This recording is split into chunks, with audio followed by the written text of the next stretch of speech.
seats.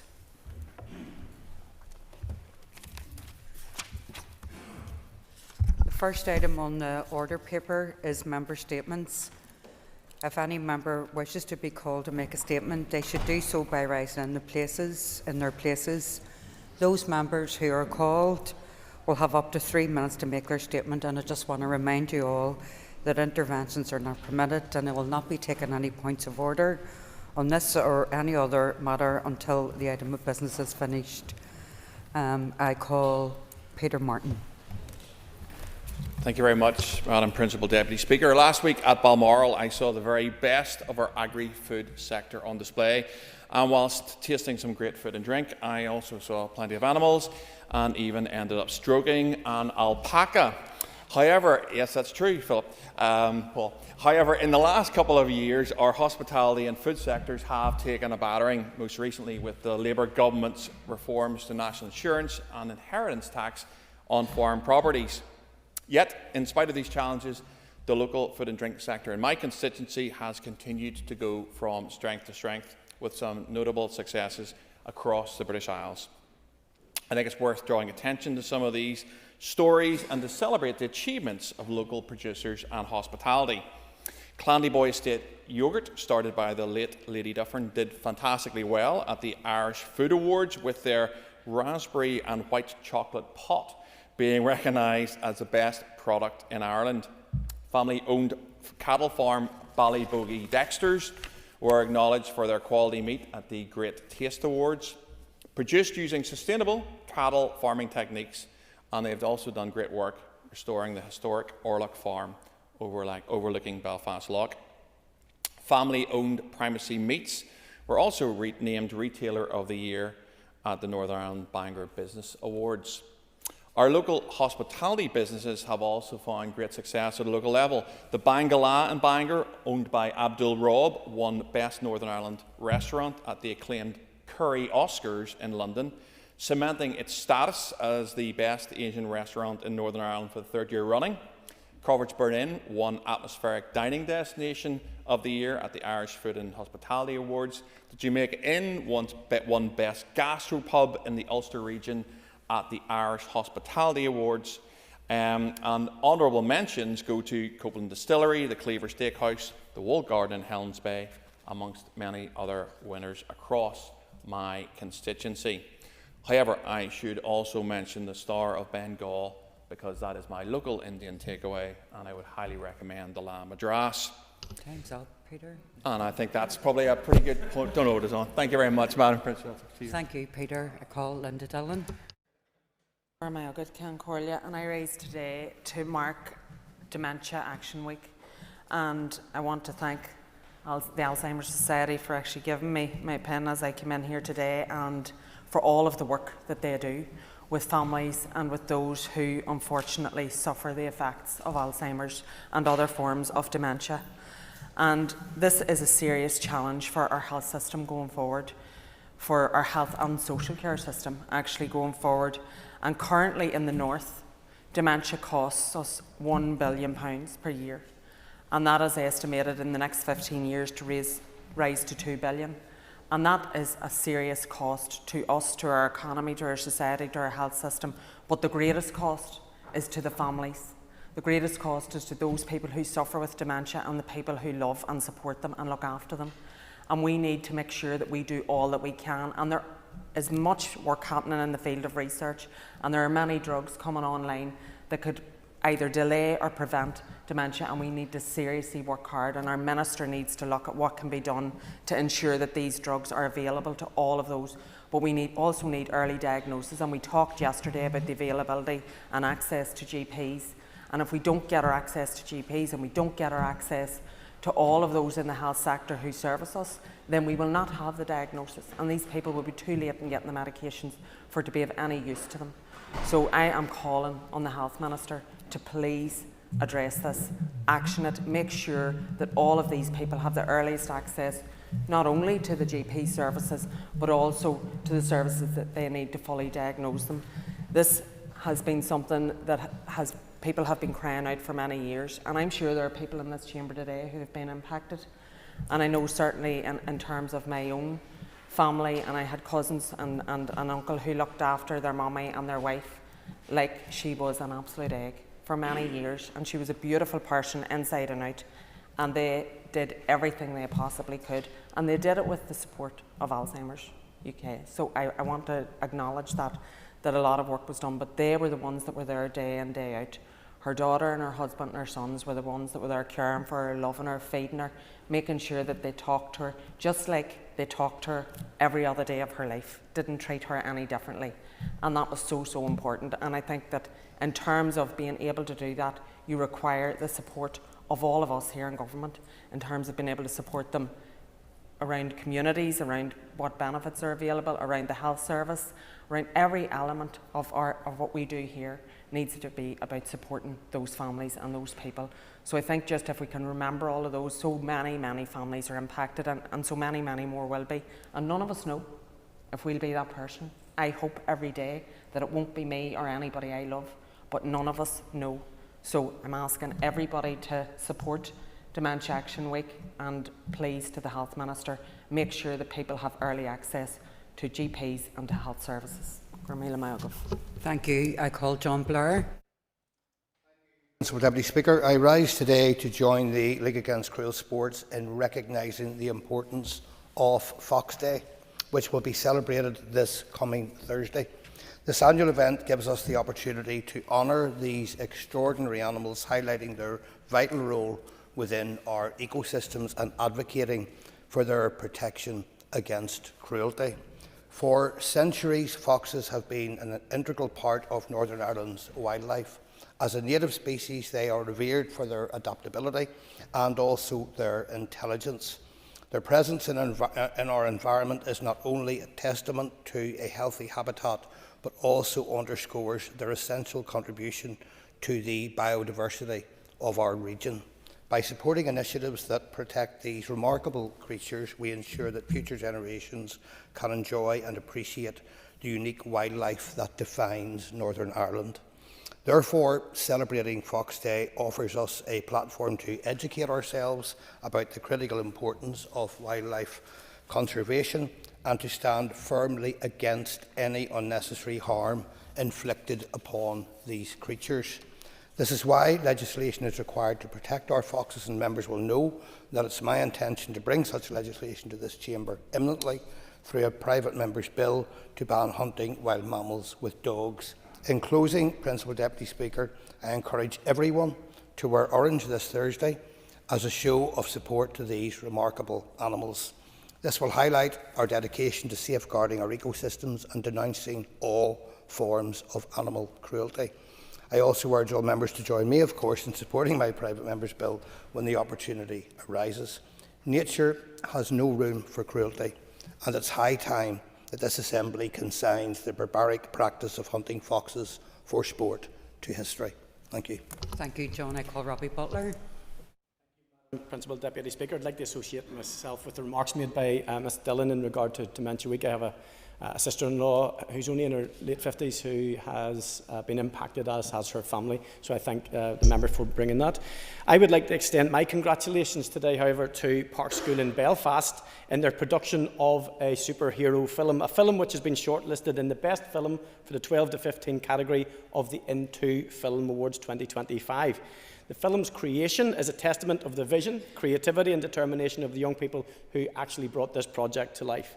Their success reflects not only talent, but a nurturing school environment where each student is encouraged to dream big and reach as high as they can. And what makes this achievement so special is that it comes from a school that understands the unique potential within every pupil. Park School is a place of ambition, not solely academic ambition, but a broader vision of what success looks like for young people with additional needs. This nomination tells the story of a school community that believes in its students, invests in them and supports them to discover and share their voices in this world which we share. Creating a film of this magnitude is no small task.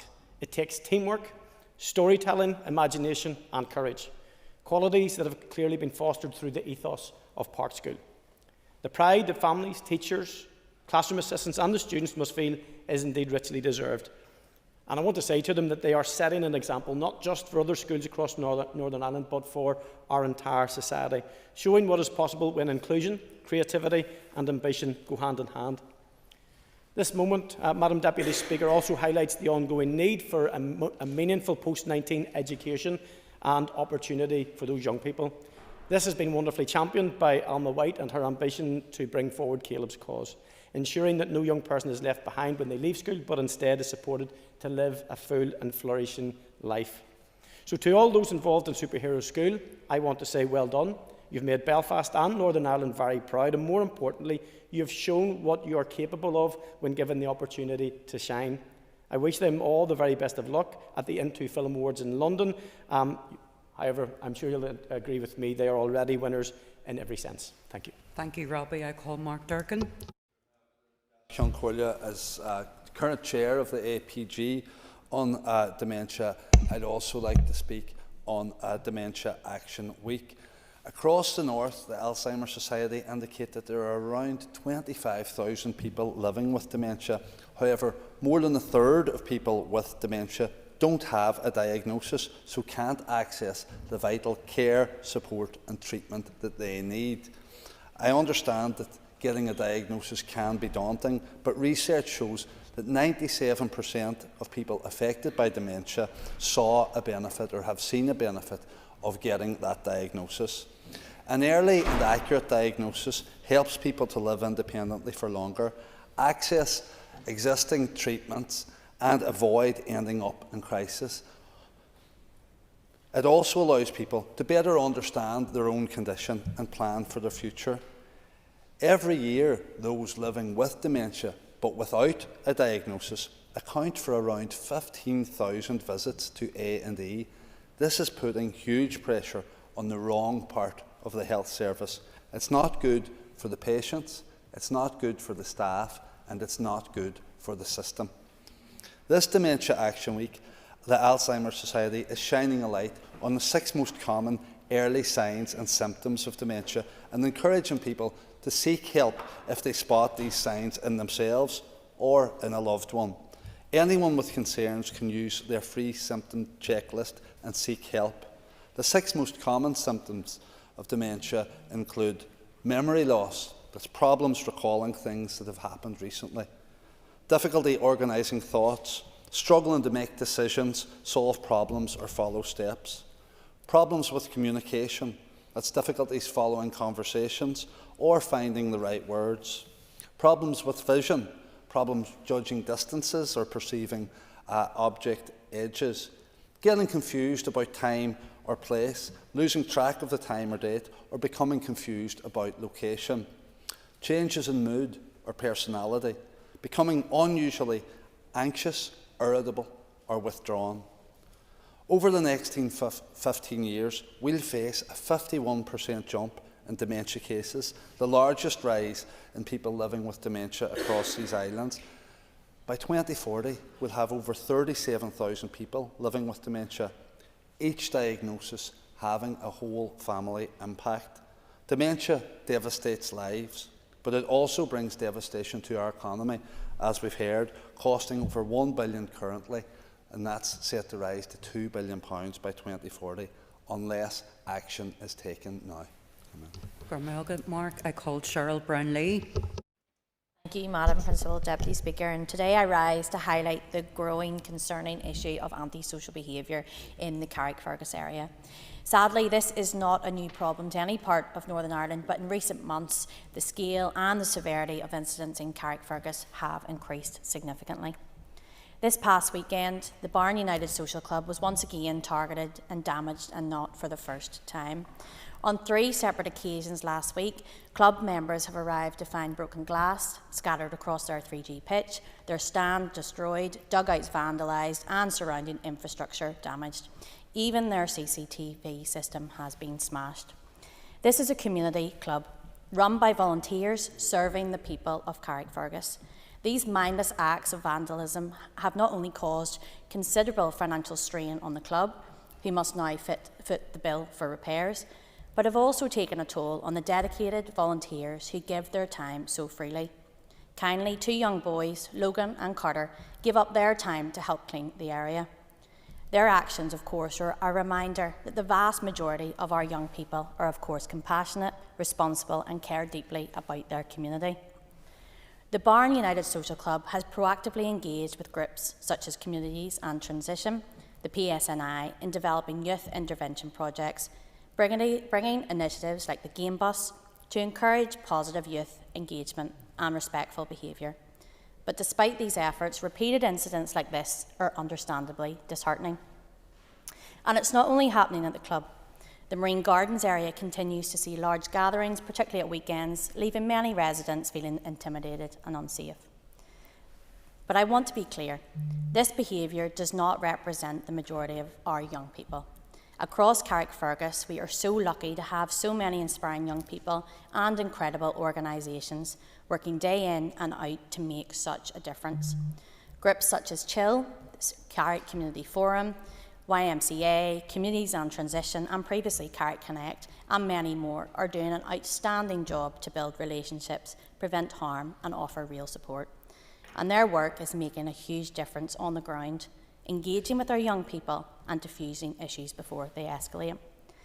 I've engaged directly with the Chief Constable on this issue. Communication and visibility have improved. But it's clear this is not a problem that can be solved by anyone, any individual, agency or organisation alone.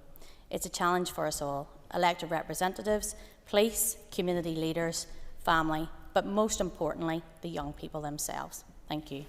Thank you, Cheryl. I call Paula Bradshaw. Deputy Speaker. On Saturday night I had the privilege of attending the 25th anniversary Gala Ball of Belfast Harlequins Hockey Club for both the men's and women's section.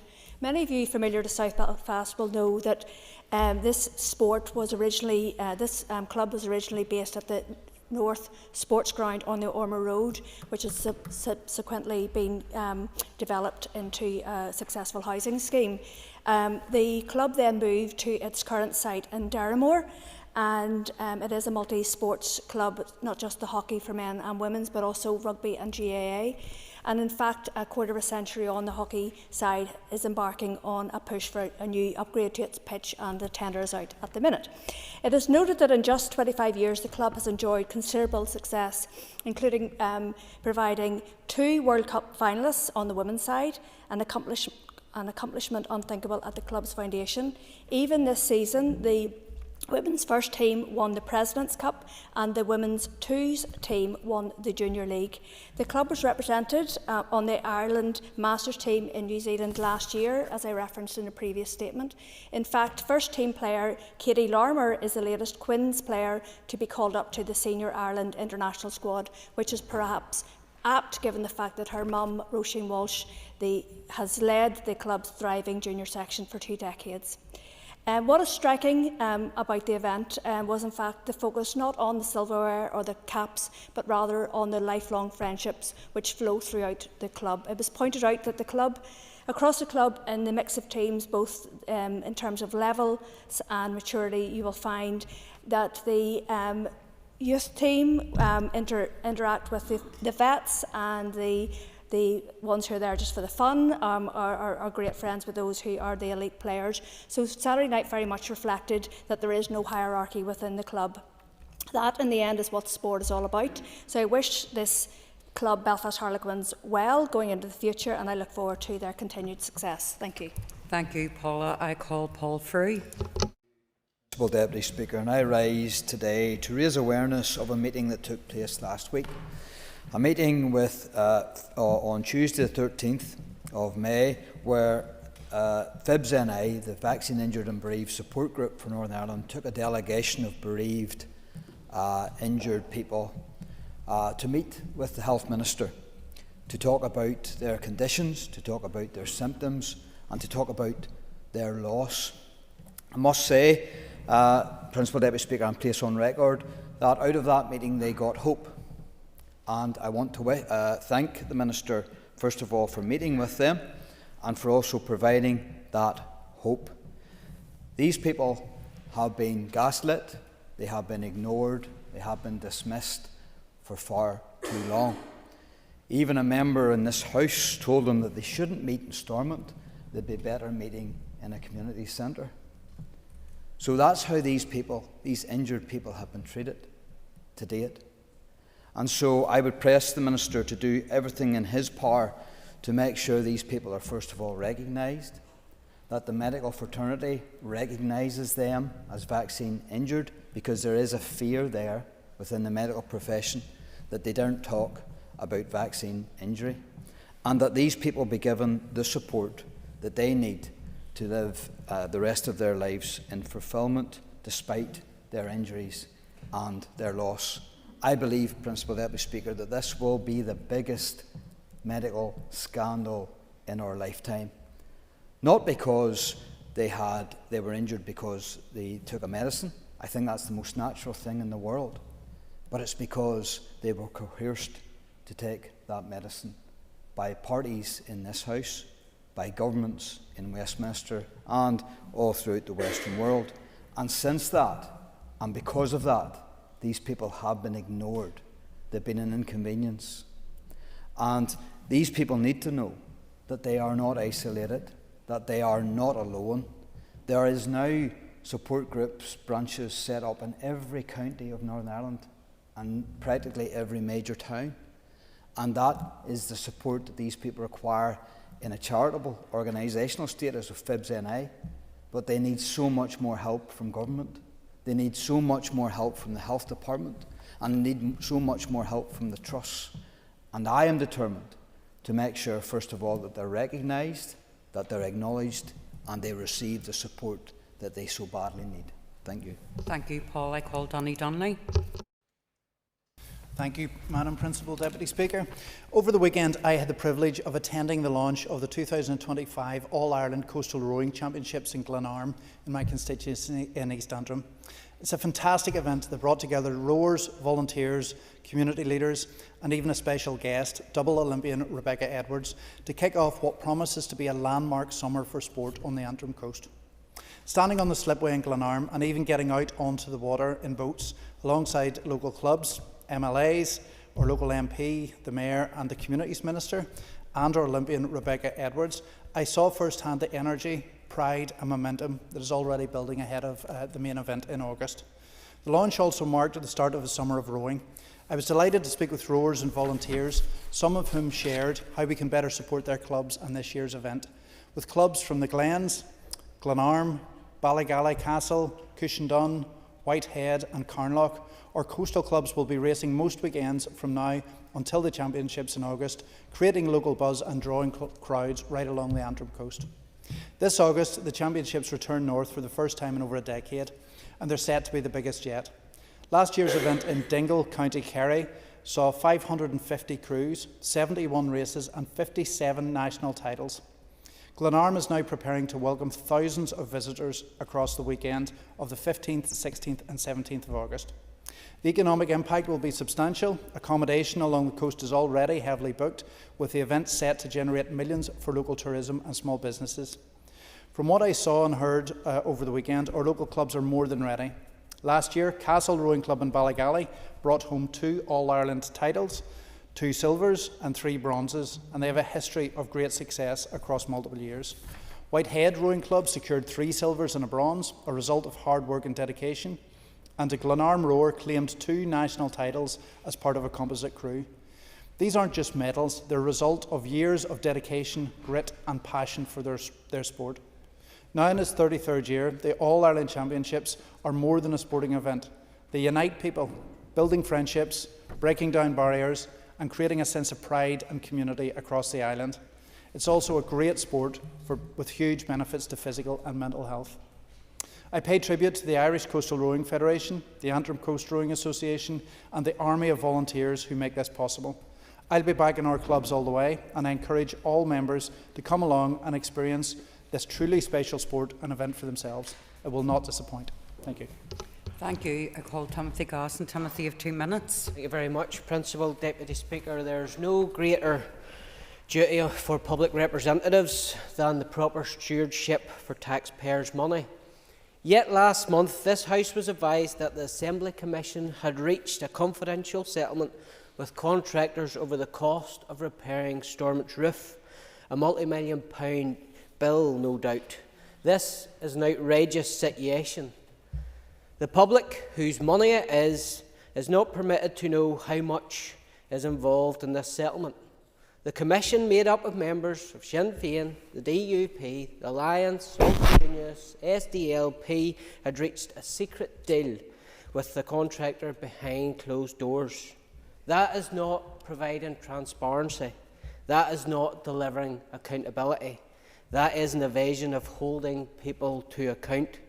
I hear growing frustration from people of all political backgrounds that Stormont has become a self-serving institution, quick to complain about a lack of funds from Westminster, while refusing to be accountable for the money within its own control. This is not just bad governance, it's a betrayal of public trust by withholding details of what their money has been spent on.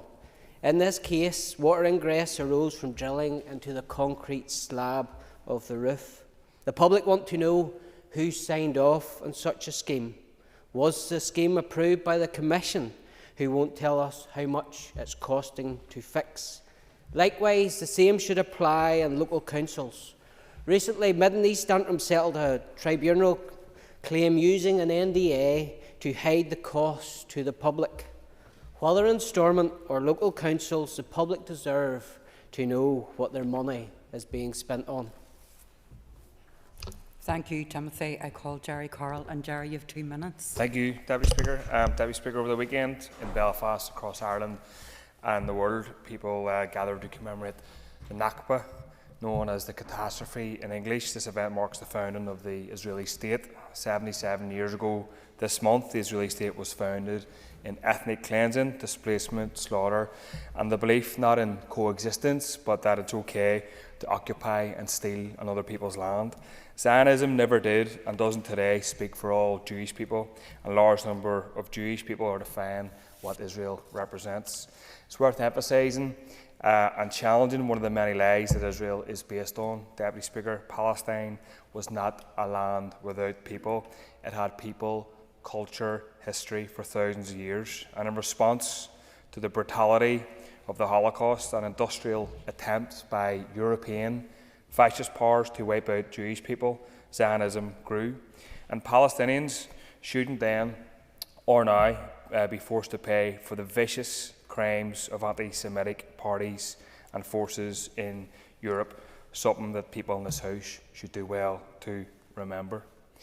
And since day one, before its inception, Israel was backed by Western imperial powers. It continued on the sorry trend of settler colonialism, a project that has caused devastation worldwide, and it would collapse without this military and financial support. As people in Ireland and elsewhere, Deputy Speaker, gather to commemorate the Nakba, Israel continued to do what it has done from 1948. It relentlessly targeted Palestinian towns, villages, hospitals once again. Just yesterday, 23 Palestinians were killed in the morning. I would ask, do the lives of the millions of Palestinian hostages not matter? Do the lives of the 100,000 Palestinian hostages killed not matter? Important, the truth is still spoken to power. I want to commend people for continuing the protest. I want to also commend Louis Theroux on his excellent documentary showcasing the truth behind the Israeli state. Thank you. Okay, Jerry, thank you. Philip Brett, 2 minutes. Deputy Speaker, and firstly, can I associate myself with remarks in relation to Dementia Week and take this opportunity to pay tribute to my constituent Emily Wilson for her tireless work and campaigning on this important issue. As we mark the end of the VE Day anniversary and celebrations, can I take this opportunity to pay tribute to the communities, the length and breadth of my constituency of North Belfast, who gave of their time to ensure that we commemorated and celebrated this important event. From Sandy Nose Roundabout to the Shankill Road and everywhere in between, communities put on a great show. The opportunity now for me to name but a few I will certainly happily take. The Rath Community Group, Sons of Cow Flute Band, North Belfast Orange Hall, where my dodgy dancing skills have now gone viral. Crusaders Football Club, who used the opportunity to raise funds for local charities. White City Over 55s, Seniors by the Shore, Ballyseln Cultural Initiative, Alexander Presbyterian Church, Rathfern Social Activity Centre, Mountain View Battlefields Association, Shore Crescent Women's Group, Rathhill Crew, Queen's Park Women's Group, Community Relations Council and Lower Shankill Residents Group are all the events that I was delighted to attend. But most poignantly, Madam Principal Deputy Speaker, the opening of the military arch on the Shankill Road, which was attended by thousands of people from across Northern Ireland, which was a fitting tribute to the men, women and children who gave their lives for the freedom that we enjoy today. It was opened by World War II hero Victor Clark and modern-day hero Andy Allen, MLA. People from all communities and none, Madam Principal Deputy Speaker, came together to mark VE Day. Can I, as a representative of North Belfast, say how proud I am of each and every one of those groups and thank them for their continued service to ensure that we remember our fallen heroes. Thank you, Philip. And that ends... sorry, go ahead. Principal Deputy Speaker, yesterday during members' statements I made, where I said that the Media Monitoring Unit existed within the Executive Office. However, I have been advised that's not the case and I would like to correct the record. It now transpires that the unit in question is actually located within the Department of Finance and provides its services across the entire Executive, not solely within the Executive Office, as I have previously indicated. Could you get your point of order, please? Thank you very much. I want to apologise for suggesting that the Executive Office alone have such transcripts, and it now appears that all executive departments get them through this poll service, which, when you think about it, makes it even worse than what I suggested yesterday. I trust the record will be corrected. Okay, so it wasn't a point of order, and you knew it wasn't a point of order, but you've got your sorry, not sorry apology on the record. Okay, so the Speaker has received notice from the Minister of Health that he wishes to make a statement, and before I call the Minister, I would like to remind members that they must be concise in asking their question. This is not an opportunity for debate, and long introductions will not be allowed. Minister. Principal Deputy Speaker, so in compliance with Section 52 of the Northern Ireland Act of 1998, I wish to make the following statement about the 26th North-South Ministerial Council Health and Food Safety Sectoral Meeting. This was held in Armagh on Wednesday last, the 14th of May 2025. I was joined at the meeting by Junior Minister Aisling Riley, MLA, who attended as the accompanying minister, Jennifer Carroll McNeill, TD, the Minister for Health, and Norma Foley, TD, Minister for Children, Disability and Equality, represented the Government of Ireland. Minister Carroll McNeill chaired the meeting. And this statement has been agreed with Junior Minister Riley, and so I make it on behalf of both of us. And I begin with health. The Council welcomed the progress made to date in implementing the Council's current work programme in the health sector. Ministers noted that both departments of health have engaged on additional areas which have potential for further development and collaboration between the health authorities in both jurisdictions. That work is to ensure the work programme reflects the priorities of each administration and that a refreshed work programme will be presented at the next Health and Food Safety Sectoral meeting. I also took the opportunity to reiterate the benefit of enhancing practical North-South health cooperation and the value it would have in sustaining and enhancing services in the border region.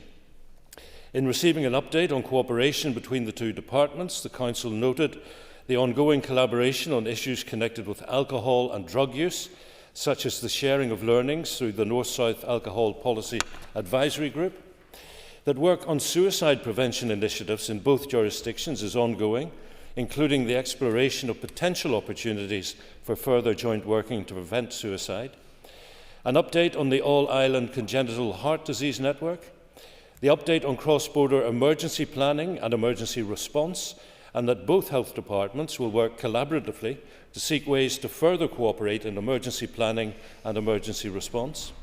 The ongoing work between the Northern Ireland Ambulance Service and the National Ambulance Service. That the All-Ireland Medication Safety Conference took place in November of 2024, with a further one planned in 2026. The signing of a Memorandum of Understanding between the Medicines Optimisation Innovation Centre and the Health Innovation Hub Ireland, and that funding of just over €85 million has been awarded to 10 projects under Peace Plus to target health inequalities among communities in Northern Ireland and the border counties of Ireland. In relation to cancer, the Council noted the valuable services provided to children and their families by the Cancer Fund for Children and welcomed the progression of the Daisy Lodge Therapeutic Centre at Cong in County Mayo. Ministers welcomed the awarding of 5 research grants under the Northern Ireland National Cancer Institute Cancer Consortium, which will enhance collaboration and innovation amongst cancer researchers and experts across those 3 jurisdictions. The Council noted the continuing efforts and engagement to improve cancer research and clinical trials at an island of Ireland scale, and the benefits for patients from the ongoing cooperation and expansion of radiotherapy services at Altnagelvin Hospital. Ministers welcomed further cooperation on services provided through the North West Cancer Centre, the collaboration by both jurisdictions in working together to develop projects to improve cancer services for patients across both jurisdictions, and efforts to work together to develop a concept as a collaborative project. Moving on, the Council noted the existing work of the health sector in supporting biodiversity throughout its estates, the opportunity for the health sector to promote the physical and mental health co-benefits of actions to support biodiversity and address climate change, and the intention of both departments to develop guidance and awareness-raising materials to support the promotion of biodiversity by both departments, and to report this at the next NSMC sectoral meeting. Ministers received a presentation from the Institute of Public Health, the IPH, on the policy interface between Ireland and Northern Ireland, with case studies from tobacco control, breastfeeding and data infrastructure. The Council noted that the IPH is working through evidence, policy and partnership to improve health equity and reduce health inequalities in Ireland and Northern Ireland, and noted opportunities for future cooperation between the 2 jurisdictions. Regarding child protection, the Council approved the Child Protection Work Programme for 2025 to 2028.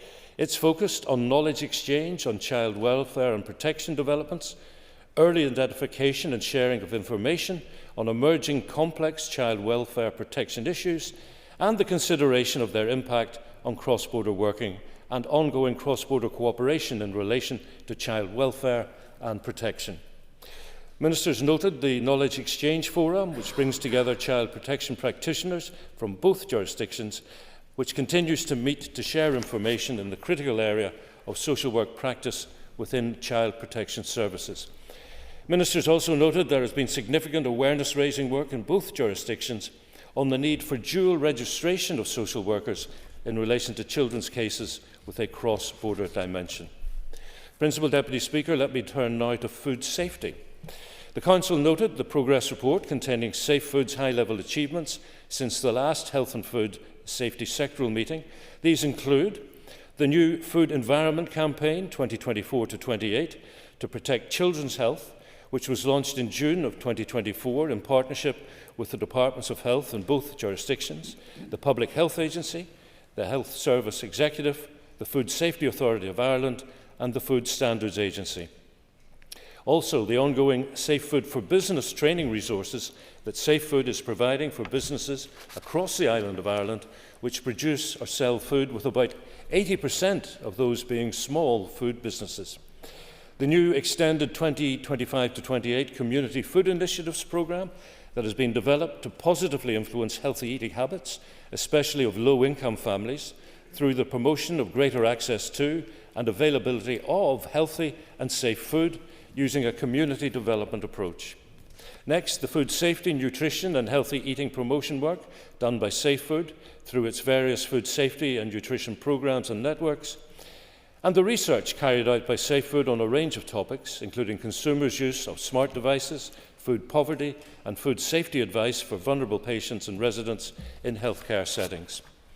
The Council approved Safe Food's business plans for 2019, 2020, 2022 and 2023, along with the associated budget and grant provision for each. Also, Safe Food's revised business plan for 2024 and noted the revised budget and grant provision, and Safe Food's business plan 2025 and recommended the associated budget and grant provision. Ministers noted Safe Food's corporate plans for 2020 to 2022 and 2023 to 2025, and that the Seafood Annual Report and accounts for 2023, having been certified by the Controllers and Auditors General in both jurisdictions, have been laid before the Northern Ireland Assembly and both houses of the Oireachtas. The Council also approved the appointment of 11 members to the Safe Food Advisory Committee. The Council noted the Safe Food presentation on the new Community Food Initiative programme to run 2025 to 28, the aim of which is to positively influence the eating habits of people in low-income communities. Finally, Principal Deputy Speaker, the Council agreed that the next NSMC Health and Food Safety meeting will be held in the autumn of 2025. Thank you, Minister. Just want to remind members that if you wish to ask a question, you need to rise in your place. I wish to call Colin McGrath, Member of the Opposition. Thank you very much, Madam Principal Deputy Speaker, and I thank the Minister for the statement and the detail. And noting in 2023 there was 221 suicides here, 2022 there was 436 in the south, and there was references in the statement to work ongoing between both administrations regarding suicide prevention. Could the Minister give us some detail about what that joint working would be? And can I maybe just ask if you've ever heard of the Preventable Death Tracker, which is used in other jurisdictions to help track circumstances of deaths, identifying patterns and targeting resources accordingly? Minister. I thank the member for the question and the focus on suicide, and he, like, as other members will be well aware, we're long past the point where the number of deaths lost to suicide in this jurisdiction since 1998 and the Belfast Good Friday Agreement has well exceeded the number who lost their lives in conflict-related incidents during what we so euphemistically call the Troubles. I think what we are at the moment is sharing information to try and get a better understanding of what is going on. So, for example, we do understand that there is a link between areas of deprivation and the rates of attempted and completed suicide. So that sharing of information is very important at the moment. I have heard of the tracker the member refers to, but I don't want to try and recall from memory exactly why. I think we have an issue with it, but let me go take that away and come back to you, please. Thank you, Minister. Call Philip McGuigan. Good. Welcome the statement, Minister. Obviously welcome the all-end approach on health-related matters, particularly cancer, and the continued engagement improvement, particularly in clinical trials and cancer research. Can I ask the Minister if you can indicate if this work will help to unlock the current challenges in relation to the secondary use of data, and if it also has the potential to bring about an island-wide hub for cancer research and ultimately to better outcomes for patients across Ireland? Thank you, Philip. Minister. Thank you, Principal Deputy Speaker. Thank the member for that. I should point out that before I went to Armagh on that day, I was in Dublin at Croke Park, which was for an all-island cancer research conference, and there was a lot of emphasis not just on collaboration on the island in terms of research, but also in terms of clinical trials. And I think we potentially are actually missing a trick in terms of clinical trials. I know we do clinical trials, but there's absolutely potential to do a lot more. And if you think of the population and the size of the island, I think we are pretty much ideal in terms of doing it on that all-island basis. I'm very keen to do it. The member will be aware of the work of people like Professor Mark Lawler, Professor Deirdre Heenan in this jurisdiction. So I was very encouraged by what I was hearing at that conference. It is an inaugural one. It was very well attended at Croke Park. And so I look forward to building on that, not just through the work of the North-South Ministerial Council, but through the work of the two departments. Thank you, Minister. I call down for South. Thank you, and I thank the Minister for his statement today. I want to speak specifically to the Cancer Fund for Children, and last year it was great to welcome the Minister to Newcastle in my constituency as we mark the 10th anniversary of Daisy Lodge there, and in your statement you welcome the progression of the Daisy Lodge Centre in County Mayo. I just want to ask the Minister what his plans are to support the Cancer Fund for Children and the two processes of Daisy Lodge as they work together to provide and enhance these valuable services for children affected by cancer. Thank you. Minister. Thank you, Principal Deputy Speaker. I thank the member for her focus. Sorry, no pun intended there. The Daisy Lodge in Newcastle is a fantastic facility. I really enjoyed the visit there. Apart from anything else, the location, the views are absolutely magnificent. I think it was a very calming environment that young children and their families we're going into. So to see it replicated at Cong and County Mayo is going to be fantastic. In terms of the support that I can give, I'm going to broaden that out to the voluntary and community sector. We could not deliver health and social care in the manner that we do, imperfect as it is, without the support of the voluntary and community sector, including organisations like Cancer Focus. Sadly, we will never have enough funds to give them the money, the maximum money they could use to maximise their ability to deliver. I can only promise that I absolutely recognise the invaluable work that they do for health and social care delivery, and will do my utmost in my days to support them. And I don't mean with warm words, I mean with finance. Thank you, Minister. I call Donny Donnelly. Principal Deputy Speaker, I welcome the statement as well, and there are clearly lots of opportunities for cross-border cooperation here in health. I'm particularly encouraged by the announcement of the 85 million that has been awarded to the 10 projects under the Peace Plus programme to target health inequalities in communities around the border, in Northern Ireland and around the border counties. Could the Minister tell us a bit more about those projects and how people in those areas will benefit? Minister. Well, Deputy Speaker, thank you. I thank the member. I can't actually get into detail on this because I don't have the full detail in front of me, and I would be cautious that I might get as far as maybe 7 out of 10 and leave some out. But I can tell you that they are all very worthwhile projects.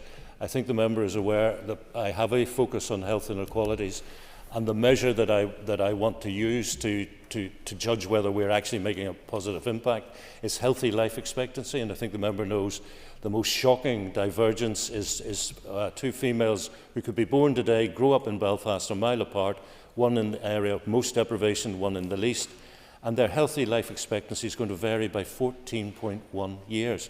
Utterly shocking. So I will certainly write to the member in terms of the 10 projects which are getting that €85 million of Peace Plus. Thank you, Minister. I call Alan Chambers. Thank you, Deputy Principal Speaker.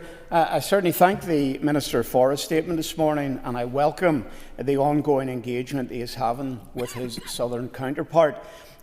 Is it the Minister's sense that the Republic's Health Minister shares his desire of doing things differently, including perhaps a new approach to tackling common areas of health inequalities to improve outcomes for patients on both sides of the border? Thank you, Alan. Minister.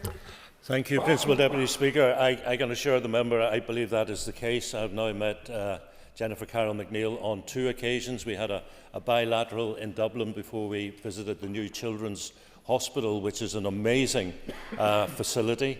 The scale of it is quite remarkable. Unfortunately, it has had the sort of financial challenges that the maternity hospital at the Royal Victoria here in Belfast has faced.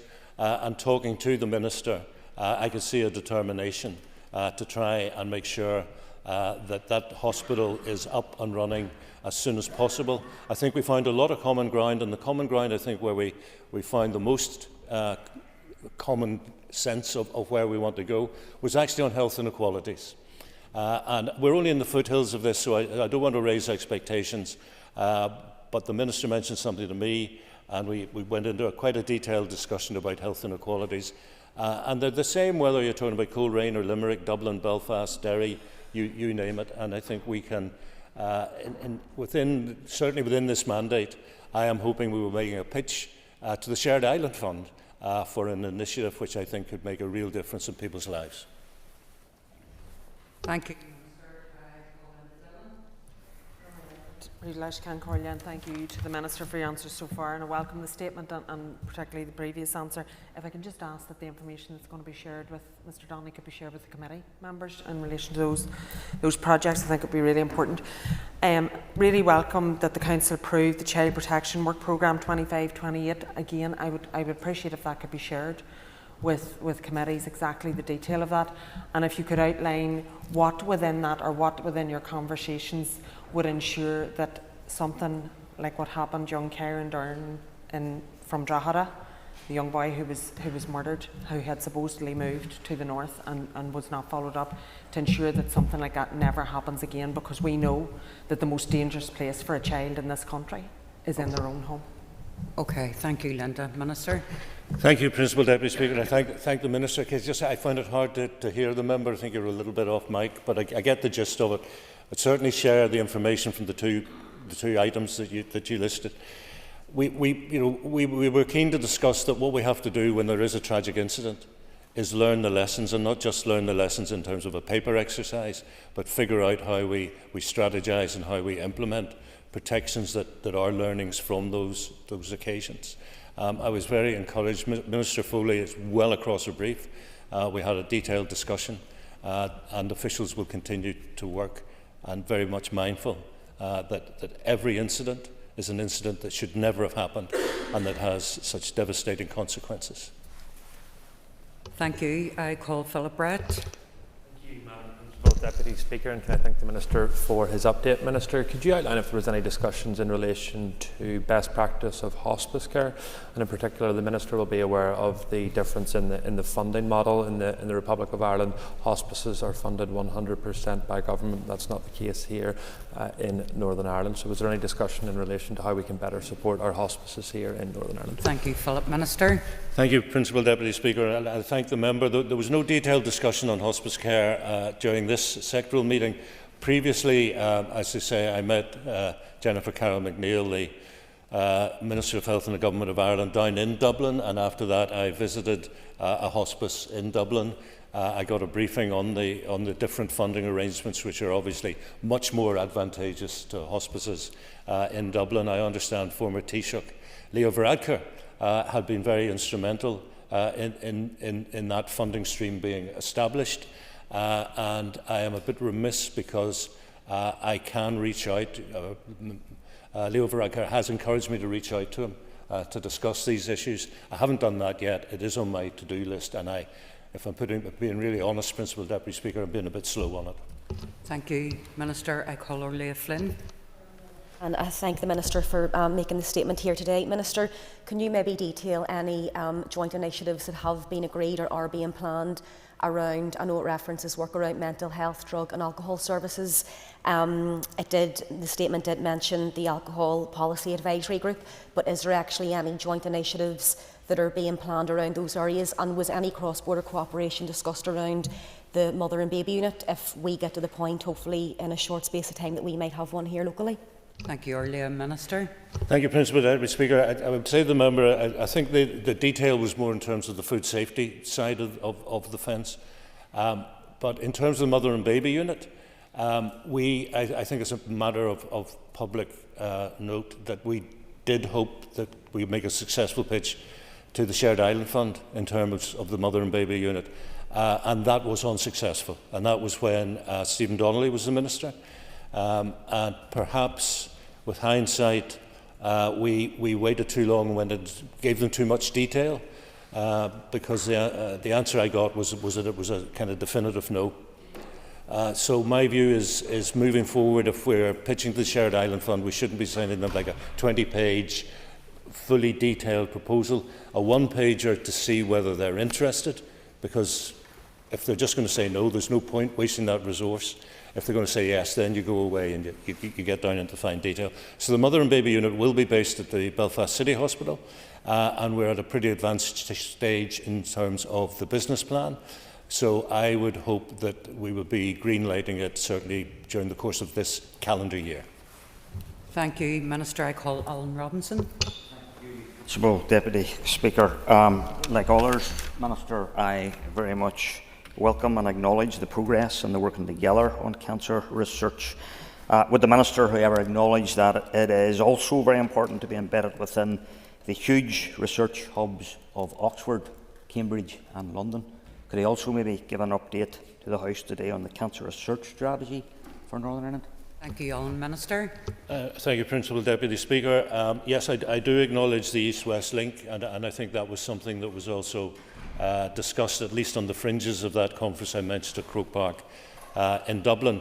In terms of the cancer research strategy, I would say to the member, I had previously promised, it was my expectation we would have that published by the end of the last financial year. I was given what was proposed to be that strategy in time for it to be published before the end of the financial year, but I thought more could be done.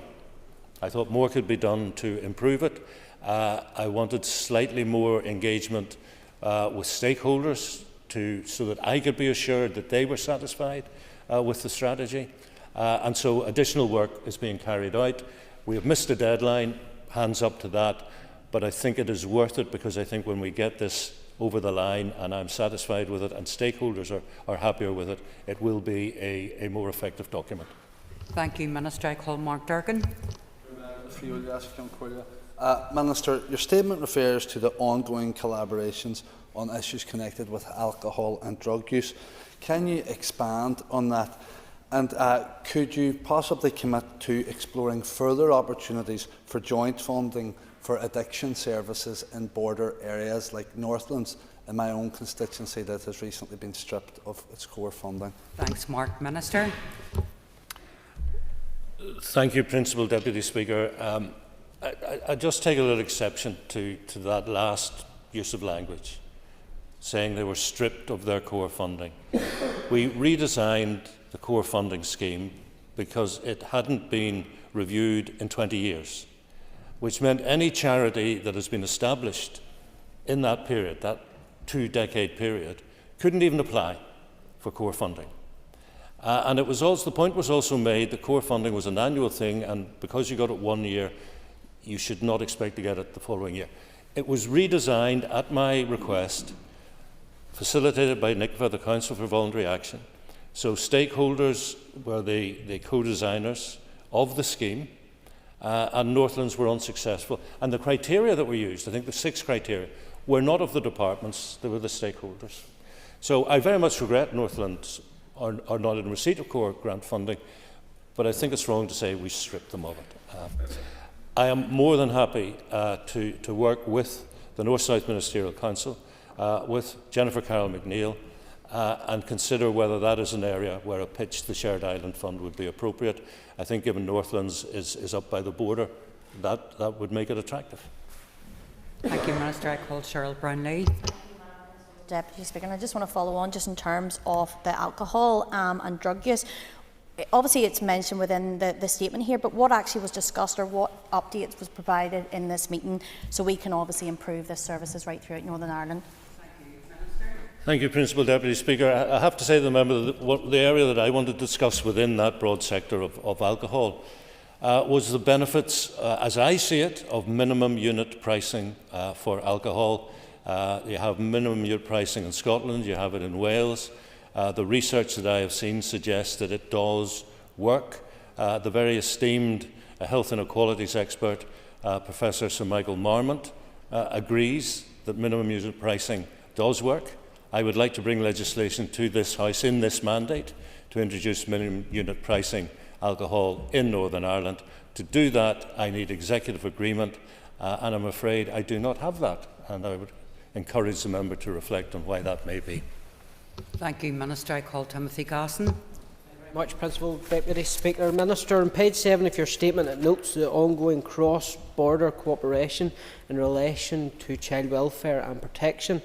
Did the Minister raise with the Irish Government the failure of Dublin headquartered institutions to contribute to the child abuse redress in Northern Ireland in relation to abuse in Roman Catholic Church institutions? This is an issue which has greatly exercised victims who have engaged with the Executive Office Committee.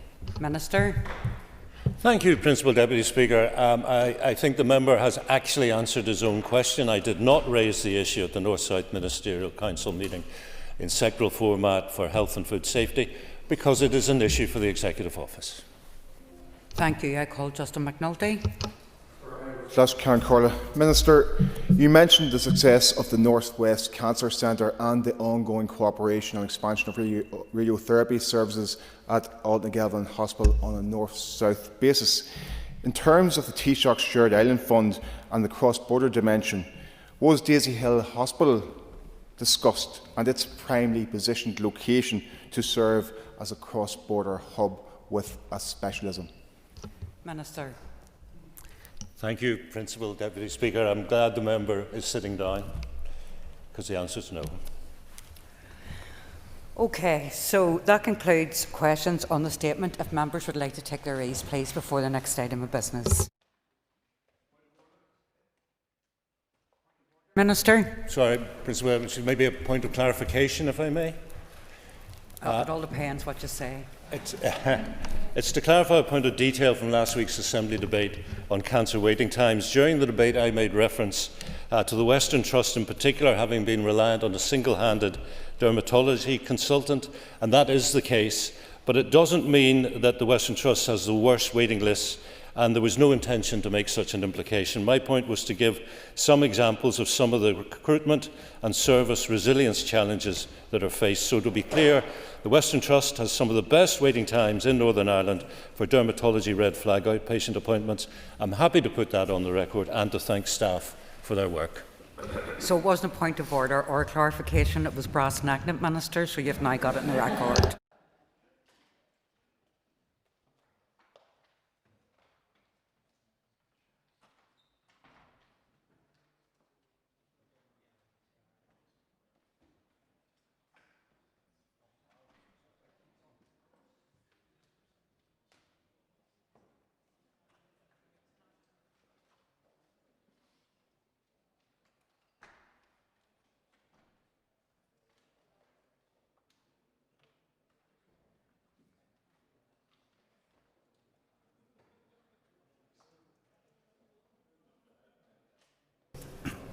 Okay, members.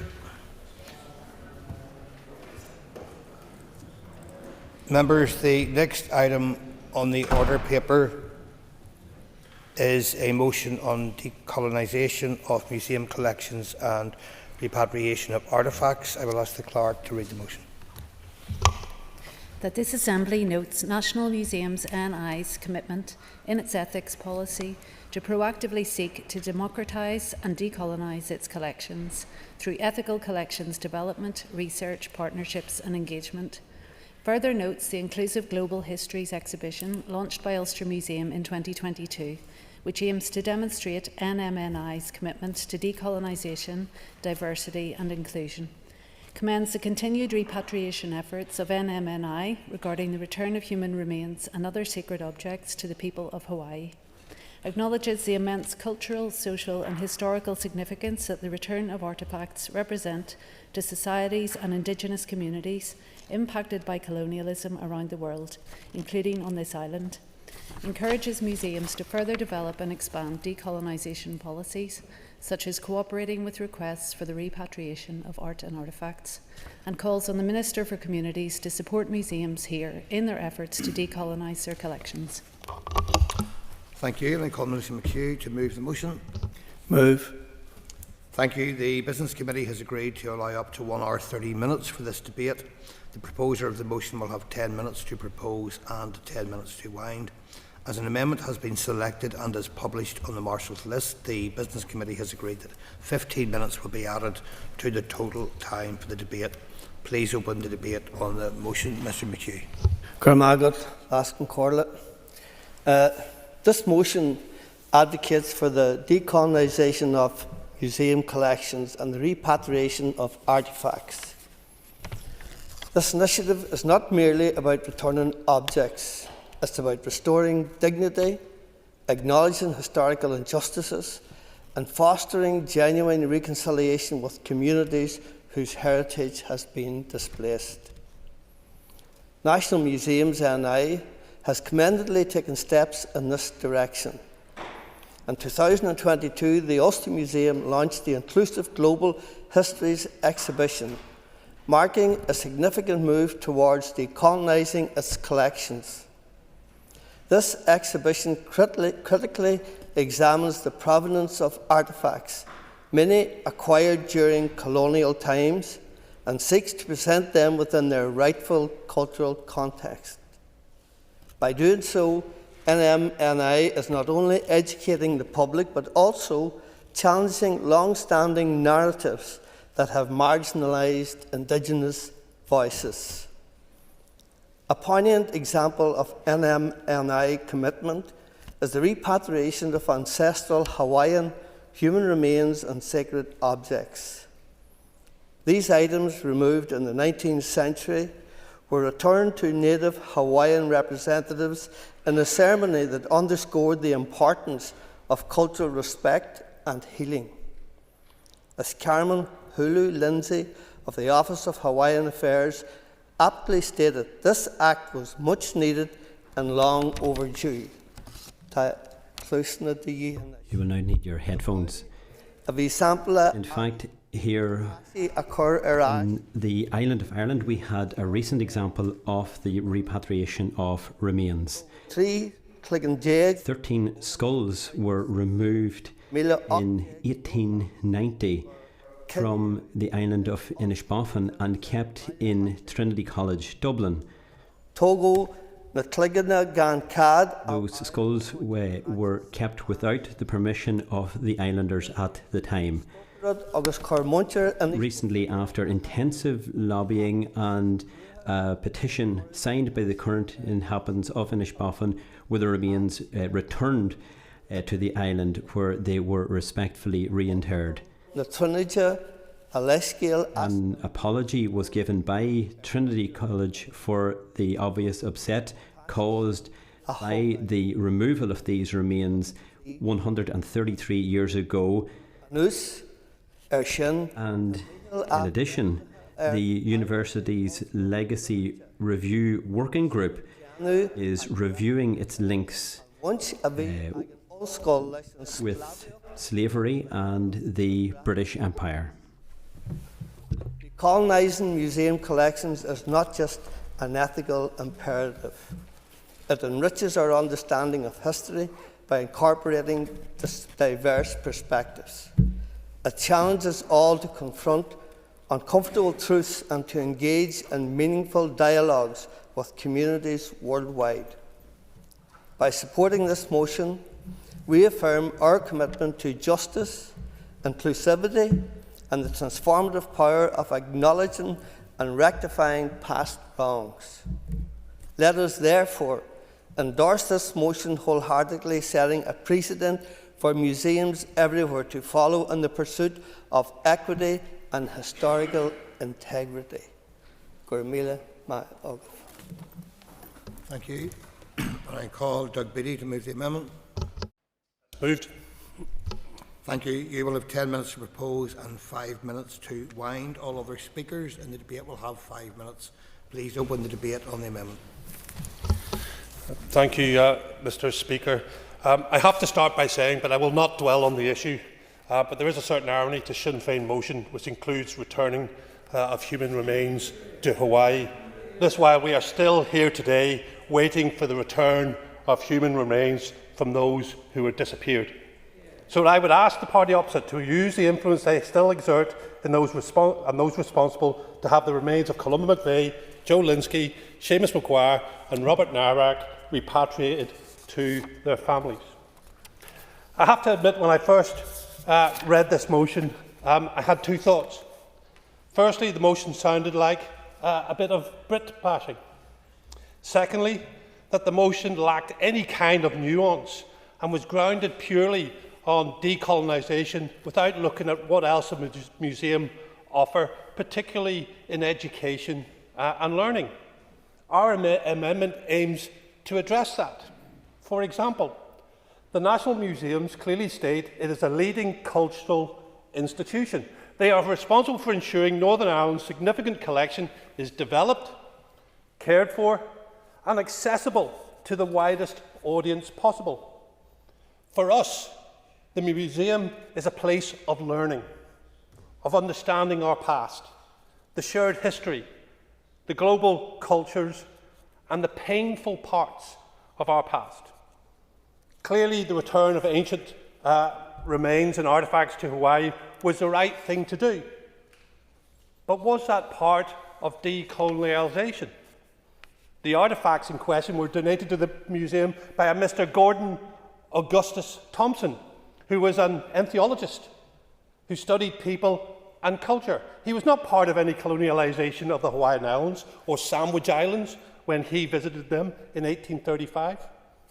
Indeed, the UK is still held in such high regard in Hawaii that the Union flag still forms part of the Hawaiian national flag and Great Seal. Many items within the museums here in Northern Ireland are protected and preserved and tell a story. some acquired through conflict, some through expeditions, some via trade. Some would be lost if they were not protected. Do we need to protect artefacts? Are they in danger? Well, let's take ourselves to Dublin in 1966, the Nelson Pillar, dating back to 1808, marking an important moment of our history, deliberately reduced to rubble by an IRA bomb, not dismantled and returned to the UK, possibly to the national museums, just destroyed due to hatred of others' history and culture. We saw similar destruction of artefacts in Afghanistan, with the 6th century Bamyan Buddhas were destroyed by the Taliban in 2001, or when ISIS destroyed the great Bashaman temple at Palmyra in Syria. Museums have a role to protect, preserve and make artefacts available. This assists learning and understanding of cultures past and present. The Inclusive Global Histories project involves understanding the ways in which colonialism is rooted in our collection and working to address racism and exclusionary practices. This approach is not limited to the exhibition, but extends across our collection and sites. Sanitising such collections does not help us learn. Museums need to help us learn, and for generations to come, understand our shared history is a story worth telling. Part of that has an expeditionary nature to it. The British and Irish impact globally. Even the negative impact, it tells a story. The Sinn Féin motion mentions colonialism on this island.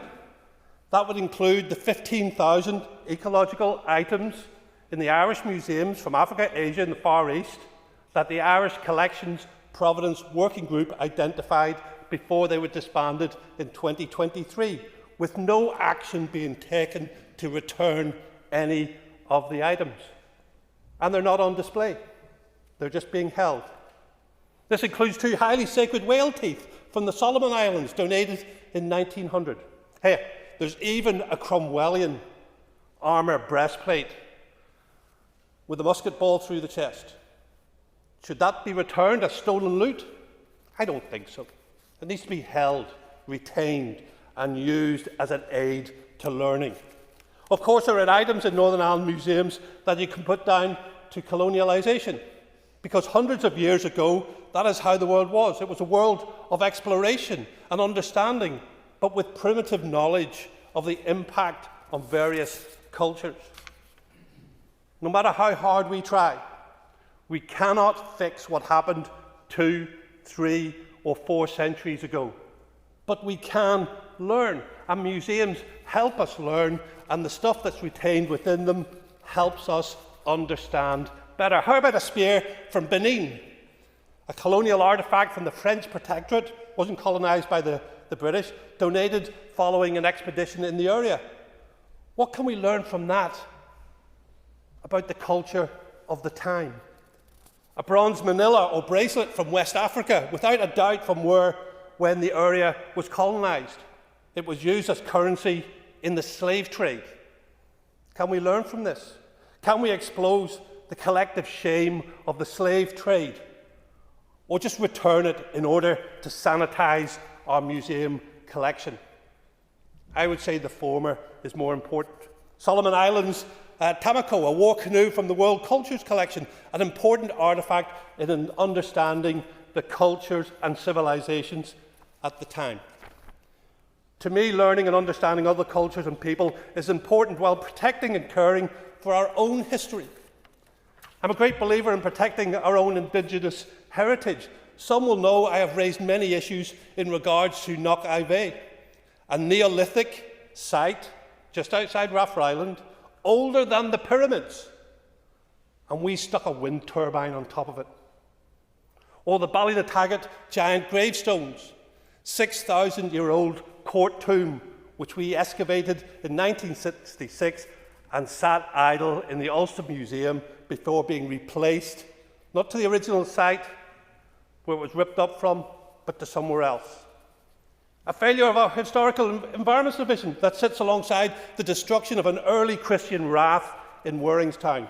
But I will add that the present Minister was not in the chair at any of that stage. Mr. Speaker, I have no issue with certain items being returned, such as ancient Hawaiian remains and artefacts. But to completely sanitise our museum collections will remove a key asset in learning. Our amendment makes it clear that we must protect and preserve items of cultural and historical importance while supporting the National Museums of Northern Ireland's ethical policies. We can do so by understanding who we are, where we came from, what influenced us, and who did we influence? What was our impact on the world, the positive and the negative? We can't just wish any of this away. We need to preserve it. And in preserving it, we learn. I learn, you learn, our children learn by seeing these items. So I would ask people to look at our amendment and see that we haven't taken away the key components of the Sinn Féin motion, but what we have done is we've had that nuance which allows us to look at items that we held, some with shame, and just remember that we can learn from this. And in learning, we can make sure we do not repeat what we did in the past. Thank you, Mr. Speaker. Thank you, and I call Brian Kingston. Thank you, Mr. Deputy Speaker. The well-known opening sentence of LP Hartley's The Go-Between is, "The past is a foreign country. They do things differently there." The relevance of that quote is that we cannot fairly judge the actions of history by our 21st century standards. Empires have been normal throughout the history of the world. It has been a continual cycle of rise and fall, which continues to this day, albeit in different forms. If nations or communities request items back that were acquired unlawfully, then it is right that museums work with those communities and cooperate with their requests. We have seen the Ulster Museum's continued work with the Office of Hawaiian Affairs. National Museums Northern Ireland acknowledge in their collections development policy that there is a complex and sensitive legacy to address today. We know that these issues are complex. However, we should not be placing an undue burden on our museums to address political activism of the 21st century. What exactly is meant by decolonising? Without proper dialogue, it may be nothing short of virtue signalling. When speaking about empire, we need more nuance than to say it was simply good or bad. Where does decolonisation end? With the bulldozing of the Colosseum? The SDLP member for East Londonderry took to social media recently claiming the coloniser mindset runs deep. If we were to decolonise museums, perhaps the SDLP could let us know if unionists would be allowed to enter the building. We have fantastic museums in Northern Ireland, places where people can visit and see how machinery worked, how people lived, how people thought, and what they created. No, I'll not have time, sorry. Visitors are presented with the information and they make their own judgment. It might be a surprise to some members, but people are capable of using their own critical judgment skills and reaching their own conclusions. They do not need to be lectured or told how or what to think. Museums should not hide from difficult areas of history or sanitise our history or collections. Tristram Hunt, director of the Victoria and Albert Museum, has said, "For a museum like the V&A, to decolonise is to decontextualise." End quote. The British Empire has been called a global mosaic of almost ungraspable complexity and staggering contrasts, so any generalisation comes with risk. Alongside history of violence, there is a history of cosmopolitanism and trade. We have seen that the Benin bronzes were returned to the current Oba, King of Benin, with the Nigerian government issuing a decree that the Oba alone giving him exclusive rights over all repatriated bronzes. Will the same fate befall all other repatriated artefacts, rather than being the common property of all citizens of a nation, being the personal property of the ruler? The Communities Minister is committed to ensuring that our museums are accessible to as many people as possible, so that people from around the globe can admire the collections. He recently announced £750,000 for the Ulster American Folk Park in County Tyrone. To simply return items to one country or another would be to segregate cultures. Exchange programmes between museums could be one possible solution to this problem to ensure more people can admire more artefacts from different parts of the world. The motion makes reference to the impact of colonialism on this island. Professor of Modern History at TCD, Jane Olmeyer, has highlighted that, quote, both Irish Catholics and Protestants were active agents in the making of the empire, and the Irish people were active in all the European empires and even the spiritual empires through the Catholic schools and Jesuits, end quote. The British Empire was synonymous with economic development, building infrastructure, promotion of education, provision of medical treatment. These facts are not convenient to detractors, as they expose myths about perpetual victimhood and nationalist struggles for freedom. So we will not be supporting the Sinn Féin motion. The Ulster Unionist Party amendment does replace wording at the end of the motion and improves it with a more balanced wording, so we will be supporting that amendment. Dixon. Deputy Speaker, I'm standing here this morning representing my party colleague Sean Mulholland, who has another engagement this time, and she is a member of the Communities Committee. Deputy Speaker, we welcome this motion, and as I said, I rise on behalf of the Alliance Party to offer our support, not just for the motion itself, but for the principles which underpin it: justice, openness and cultural respect. National Museums Northern Ireland's commitment to ethical collections development and to actively decolonising their collections is indeed commendable. Through research, partnership and engagement with communities, National Museums Ireland has shown that decolonisation is not simply about the past, it is about shaping a more inclusive, accountable and truthful future. Reference has already been made to the Inclusive Global Histories exhibition launched at the Ulster Museum in 2022. That is indeed a powerful example of ambition in action. It invites us and indeed challenges us to confront how artefacts were acquired, what stories we have chosen to tell, and whose voices have been excluded from those narratives. It also does not through shame or erasure, but through inclusion, dialogue and learning. That's precisely the approach we in the Alliance Party support. Not rewriting history, but the deepening of it. Not erasing the past, but confronting it honestly, building trust for a shared future. Deputy Speaker, National Museums Northern Ireland has already taken practical action. The return of ancestral remains to Hawaii is a deeply respectful step, one that reflects not only international best practice, but basic human dignity.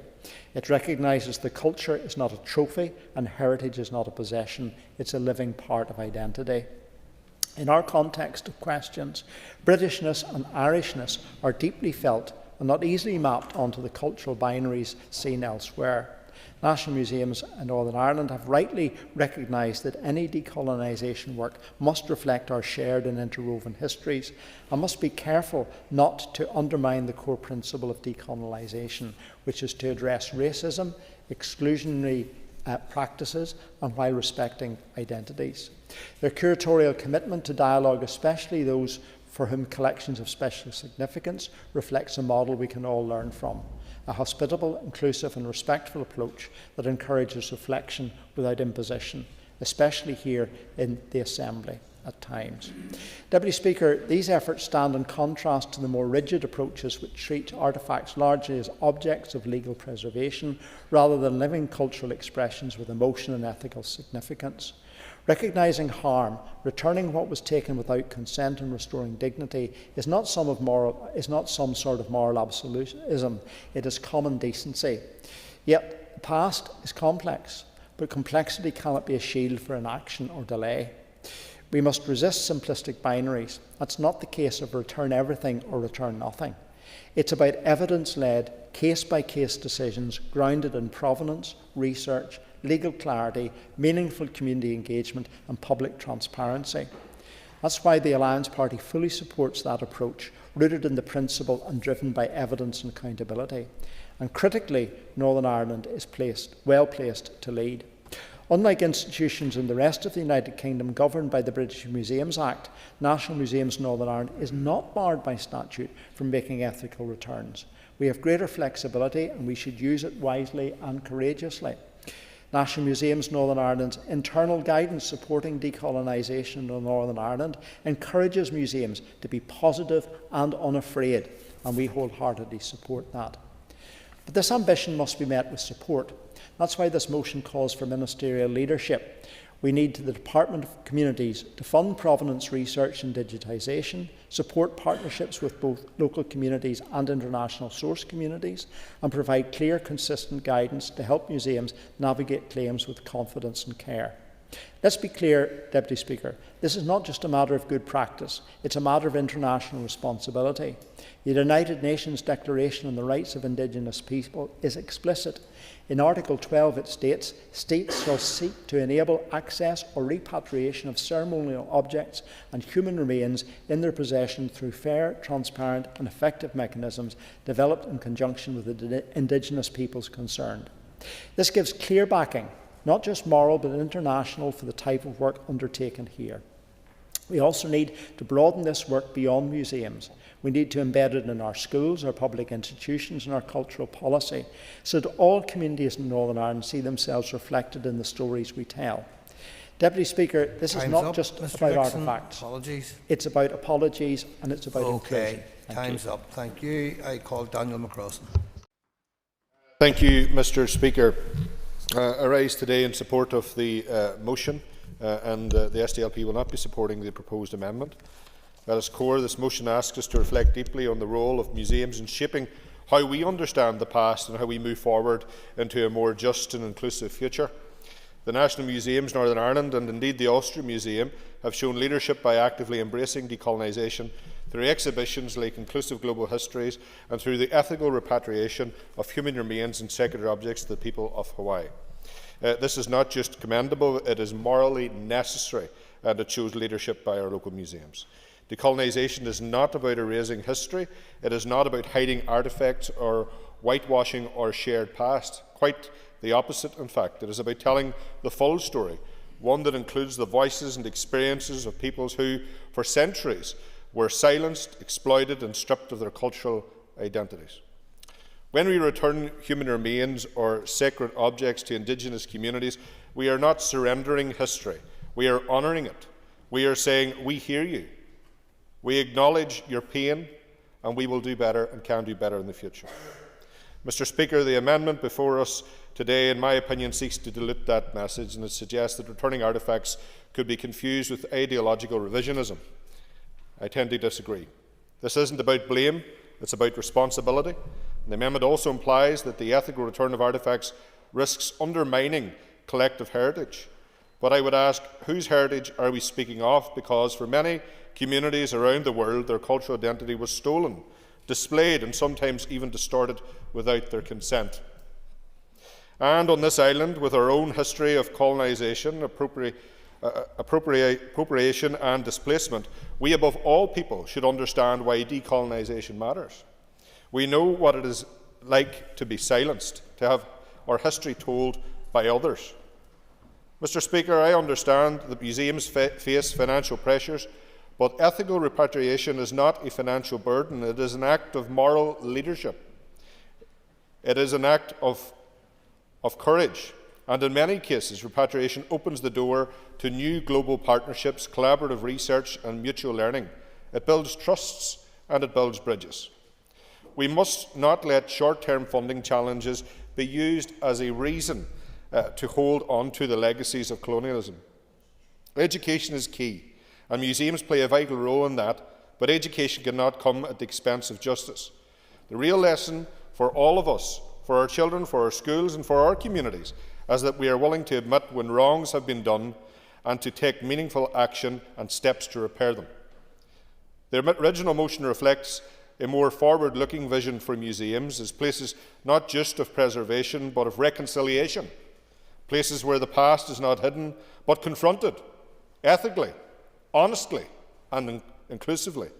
Mr. Speaker, I urge colleagues to reject the amendment and to stand in support of the original motion to support our museums, our communities and our shared responsibility to decolonise our understanding of the past.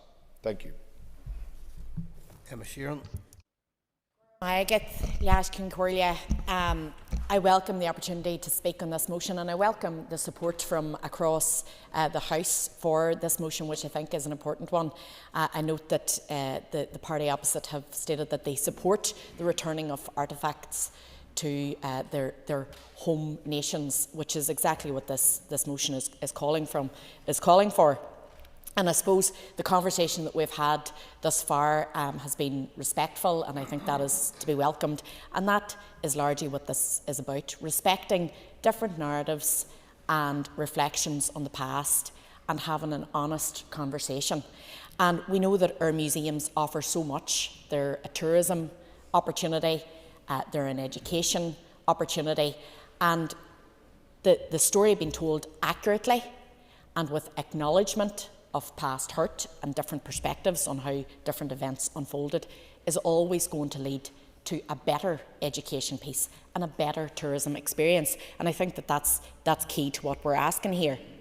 If we're going to get to a place where the pain of those who have suffered in the past can in any way be rectified, we have to be honest about what it was, and that there's space there for different people's accounts and different people's narratives to be reflected, and I think our museums are doing good work in that regard, and they should be supported in doing so.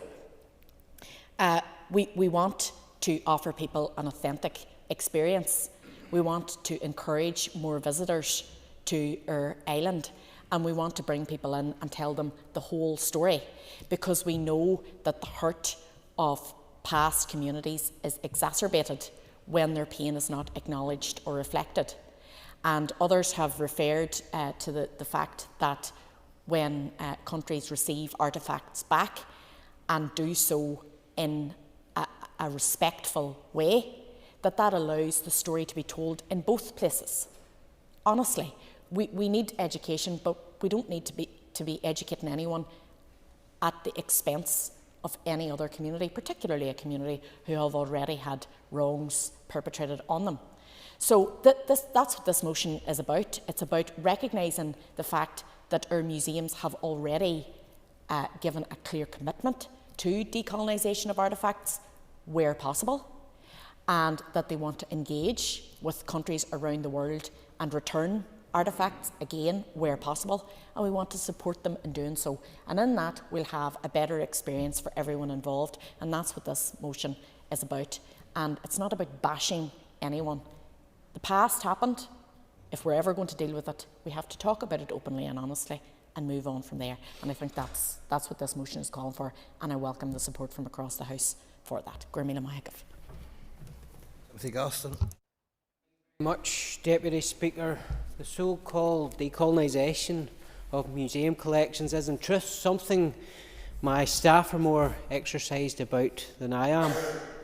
That said, I want to address one specific aspect of the motion before us, the call for the return of human remains. Let me be clear, any conversation about dignity, respect and historical justice must begin with moral consistency. And for me, as long as the proposers of this motion continue to defend, justify or celebrate their wicked IRA who abducted, murdered and secretly buried more than a dozen innocent people, they are in no position to lecture anyone about how we honour the dead. The irony from Melissa McHugh moving a motion of this nature shows a party with no remorse to the abduction and murder carried out by their friends in Mr. Gaston, the IRA. I think you can hear me, so if you resume your seat's the easiest way to make you listen, then I'll be standing. Mr. Gaston, there'll be no direct attack on another member. You've been afforded quite a bit of latitude there. I'm asking you now to return to the terms of the motion. comments.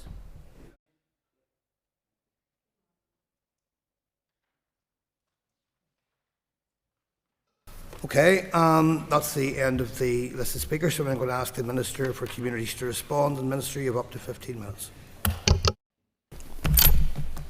Thank you, Mr Deputy Speaker, and I welcome the opportunity to respond to the motion regarding the decolonisation of museum collections and repatriation of artefacts. Museums are in a unique position of holding collections through which they can tell the stories of the past to engage, educate and inspire. These stories can cross traditional, cultural and societal divides to bring people together over shared histories, but equally important, they can facilitate difficult discussions and debate.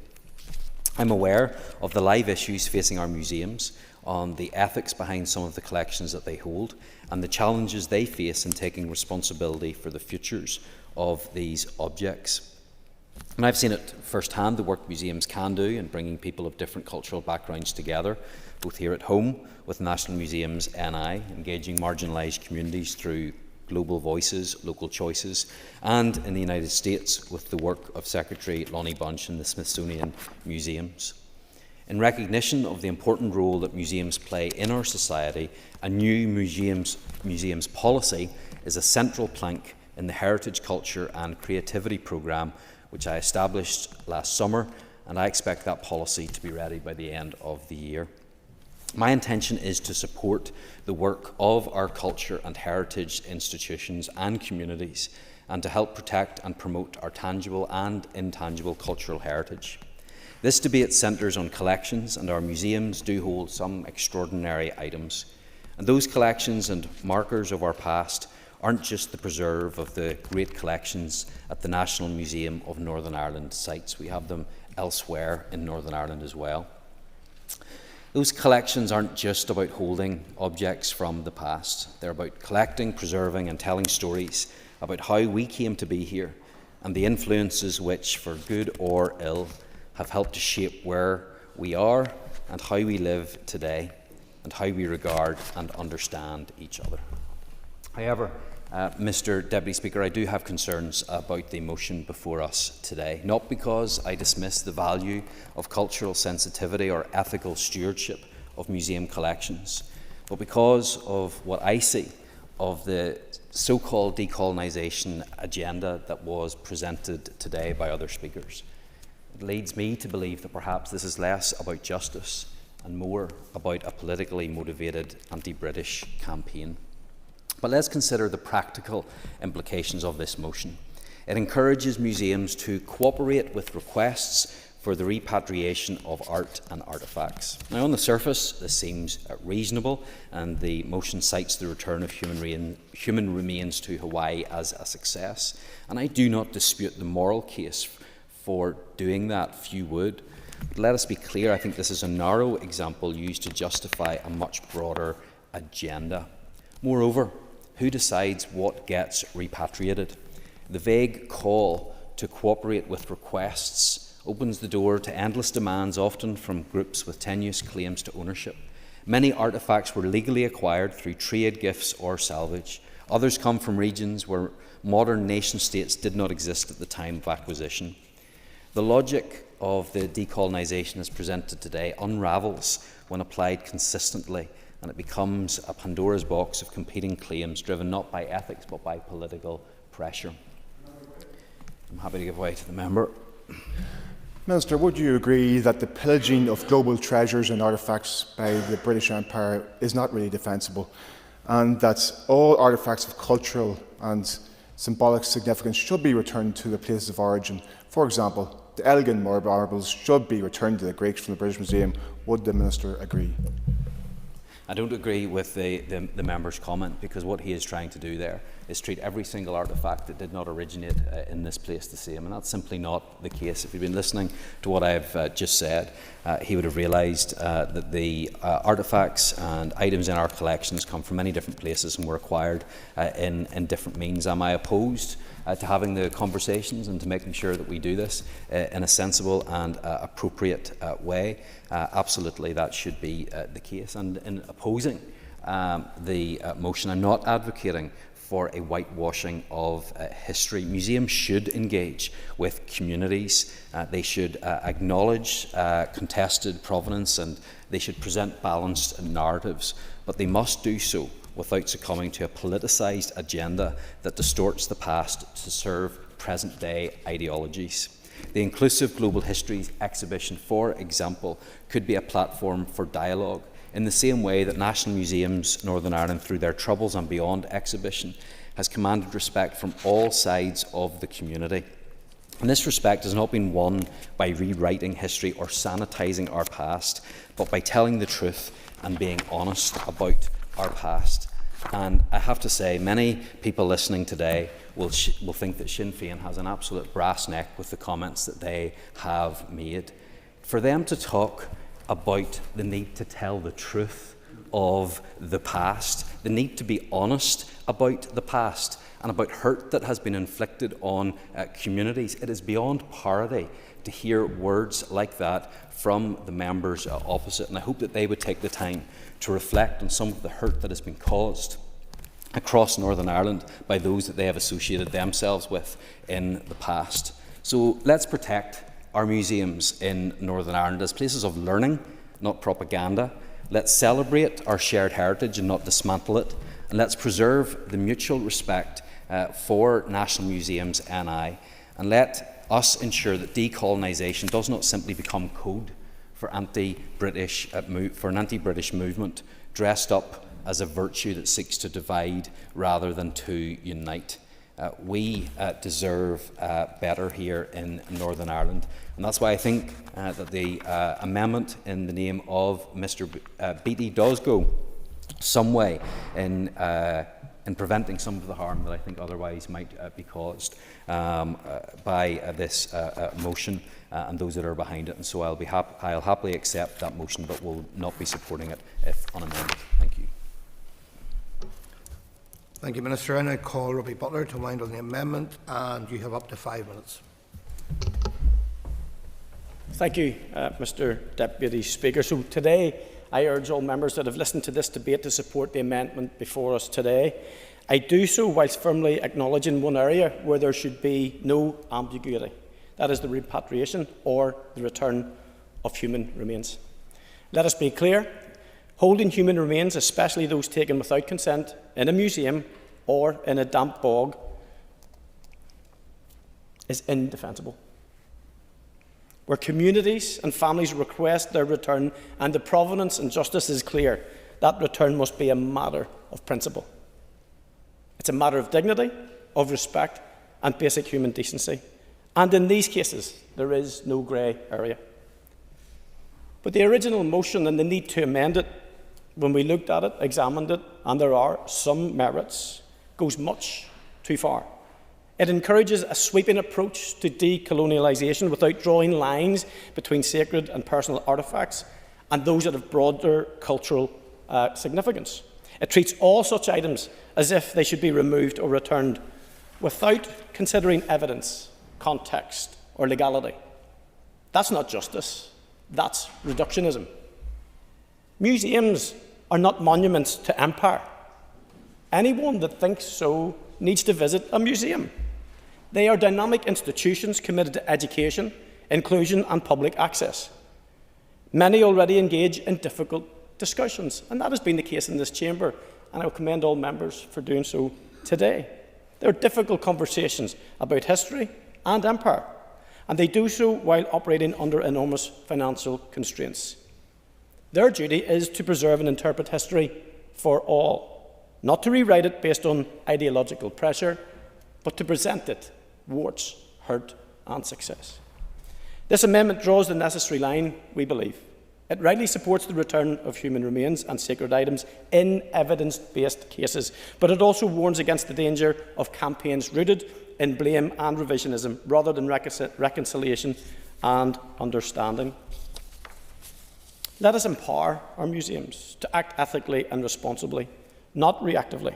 Let us support the professionals who work to educate, conserve and connect us with the past, warts and all. Mr. Deputy Speaker, I will close, and I urge all members to support the amendment. We believe it is balanced, it is right, It champions dignity where it's due and wisdom where it's needed. Thank you. Thank you. I now call Sinead Dennis to conclude and wind on the debate on the motion, and you have up to 10 minutes. And I welcome the debate on the motion today. It's been interesting, despite some attempts to detract and distract from the actual intent of the motion. As I say, it has been interesting. One thing I do want to pick up on, it was interesting to hear the Minister say that some of these organisations have tenuous claims to ownership of their own artefacts. I find that frankly bizarre. When most of these artefacts were looted, they were taken under duress, they were taken without consent. I think that shows a breathtaking lack of awareness on the Minister's part. No, I'll make some progress on my speech if you don't mind. There can be no question of the devastating impact of colonialism around the world. In many ways, the cultural, social and political impact is still being felt by communities today. Exploitation, theft and the infliction of human suffering were the stock and trade of European and Western colonial powers down through the centuries. Acknowledging the many wrongs that have been committed by empire and promoting the understanding of the exploitative nature of colonialism is something that we should all support. Addressing the issue of stolen artefacts that have found their way into museums on this island is part of that. In that regard, I want to commend the work of National Museums NI in their efforts to decolonise their collection through their ethics policy, and I look forward to seeing that work continue and grow. I'll make some progress, thank you. The recent return of human remains and other objects to Hawaii is a perfect example of how collections can be decolonised and why it is so important. These artefacts, in many cases, hold profound historical, cultural and spiritual significance to people in their country of origin. They are often sacred objects with immense value. They are not curiosities to momentarily amuse visitors. The efforts of some museums to decolonise collections should be noted by others who should also be doing their bit to support this work. In particular, the British government should reflect on its own attitude to looted artefacts. It could start by reversing its decision to exclude national museums and galleries from certain sections of the Charities 2022 Act and allowing for the facilitation of repatriation of looted artefacts upon request to their countries of origin. I would also urge the Communities Minister to seek to engage with the Advisory Committee on Restitution and Repatriation of Cultural Heritage in the South with a view to establishing best practice for repatriation of artefacts. Some of the comments today are unfortunately indicative of that prevailing Western attitude that Western museums are the best place for these artefacts to be kept. We would argue that the best place for Benin bronzes, for example, is Benin. The best place for Egyptian mummies is, in fact, in Egypt. And my colleague Emma Sheeran made a good point. In terms of this, repatriation does not mean erasure. We have the internet, we have international loans, cultural exchanges. This means that artefacts don't need to be locked in Paris or London for people to appreciate them. And excuses often given for not returning artefacts, such as claims that they won't be looked after properly in their own country, are echoes of a lingering colonial mindset. Of course, the issue of artefacts taken from Ireland by the British Empire should also be addressed. Right now, museums and libraries in Britain hold thousands of objects of Irish origin. Everything from priceless artefacts like Ogham stones, the Mount Keith chalice, to ancient documents and manuscripts that tell the story of our island. Only a handful of requests for their return have been acknowledged. It was only 2 years ago that the Hunterian Museum removed the remains of Charles O'Brien from display, a fate that the so-called Irish giant specifically stated he did not want on his deathbed. Having removed the display, they still intend to keep his remains in storage. Of course, it may not always be possible or appropriate to return certain artefacts, but every effort should be made to engage meaningfully with countries, communities and organisations who do make a request. If nothing else, it shows a generosity of spirit to, at the very least, listen to people and communities who have been impacted by the theft of what are significant cultural, even at times spiritual artefacts. This is why we will oppose the Ulster Unionist Amendment, which seeks to remove the important reference to cooperating with requests for repatriation of art and artefacts from the Indigenous communities or societies impacted by the theft of their cultural heritage. The legacy of colonialism can still be felt today. Returning these artefacts aren't just symbolic acts, they are restorative ones. They challenge the idea that colonial institutions are the rightful keepers of other people's heritage.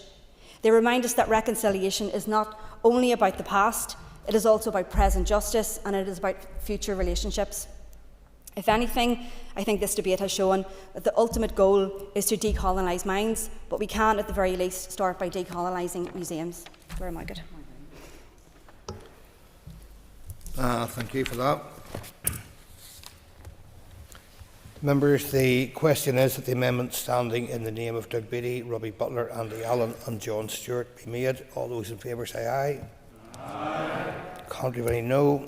No. Aye. I think the ayes have it. No. Clear the lobbies. The question will be put in 3 minutes.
Members, order.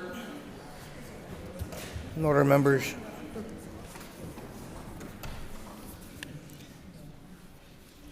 Members, the question is that the amendment standing in the names of Doug Beattie, Robbie Butler, Andy Allen and John Stewart be made. All those in favour say aye. Aye. Contrary, no. No. Okay. Do we have tellers?